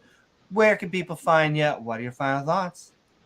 Oh, my channel is ClockWorkRex. I mean, if you want to go listen to me talk horseshit with people, go over there and listen. I might stream a little bit later. Let's see. The dude was backpedaling faster than I've ever seen anybody backpedal. My favorite book of the Bible is Revelation. I love that book. It's a fucking horror show. I love it. I've read it several times. But yeah, I've studied all kinds of religions: Norse religion, Hindu religion, Shinto, which is actually really cool. If you want to read something really cool, read about Shinto. Buddhism. I mean, I've read the Bible. I've read it all, and nothing has convinced me yet. You know what would convince me? If God showed up and said, "Hey, man, believe in me," I'd be like, "Okay," but He ain't done it yet. So, but yeah, just stop by if I'm streaming and you want to stop by and chit chat. I usually put the link in the chat. Sometimes I forget, but you know, that's just me. And it's up on screen right now. Go check out ClockWorkRex. I appreciate it. I appreciate Thanks. it. Absolutely. Thank you so very much for joining our Bible study. Some would even say our Bible study. That has been said before, yeah. And all right, thank you Heard so that. very much, Clockwork. And we're handing it over to the pilot and the real brains of the producer. operation, Gizmo. That's right. James, we finally finished numbers. Oh, not a moment too soon. That's been a real slog to get through that, but I am glad to say we got through that. I think Deuteronomy is going to be a little bit easier of a read, so check out those episodes coming up. And we will probably be back later in the week with some evening episodes. Check it out, guys. Wait, Gizmo, does Deuteronomy have the no shellfish rule in it, or is that Leviticus? Probably reiterates that, yeah. Because those are the important rules. Yeah, I know. I love shrimp. We need to memorize. Yeah, I love shrimp and I love crab, and lobster's pretty good if you get it cooked. Lobster is amazing. Crab is good. Shrimp is good. Sending hearts. Bacon is good. Oh, bacon. I'm not Jewish anymore for bacon reasons. Oh, yeah, bacon. Bacon and ham? Yeah. Just go away. Yeah. But I hope you all had a fun time on this episode of Skeptic Bible Study. Your days are numbered. Where tonight, God set the boundaries of Israel, as you do, laid down rules for killing murderers or revengers of blood. Metal. And we finished the book of math with some feminist inheritance. I do want to thank my co-host, James W., with our guests, Ralph, Clockwork Rex, and Peter, along with our awesome mods who make this stream so great, the lovely people in chat and viewers like you. If you enjoyed the show, please don't forget to like, follow, or subscribe. Then hit that bell icon to all so you can be part of our live streams, sup interwebs. And even if you didn't enjoy it, subscribe anyway. And go to Discord. Go to Discord for the after show. Head over to our after party. And hey, maybe leave a comment after the video. If you'd like to come join us, just like they said, we will be heading to the Discord afterwards to chat with the community, the link of which is in the description. Internet memes. Finally, if you'd like to help us make even more content, we offer perks for your support at patreon.com/Amy Newman. I am Amy Newman, and we will see you all on the next episode of Skeptic Ball Z. Good night, everyone. Take care, everybody, in the stream and in chat. No waterboarding, babies.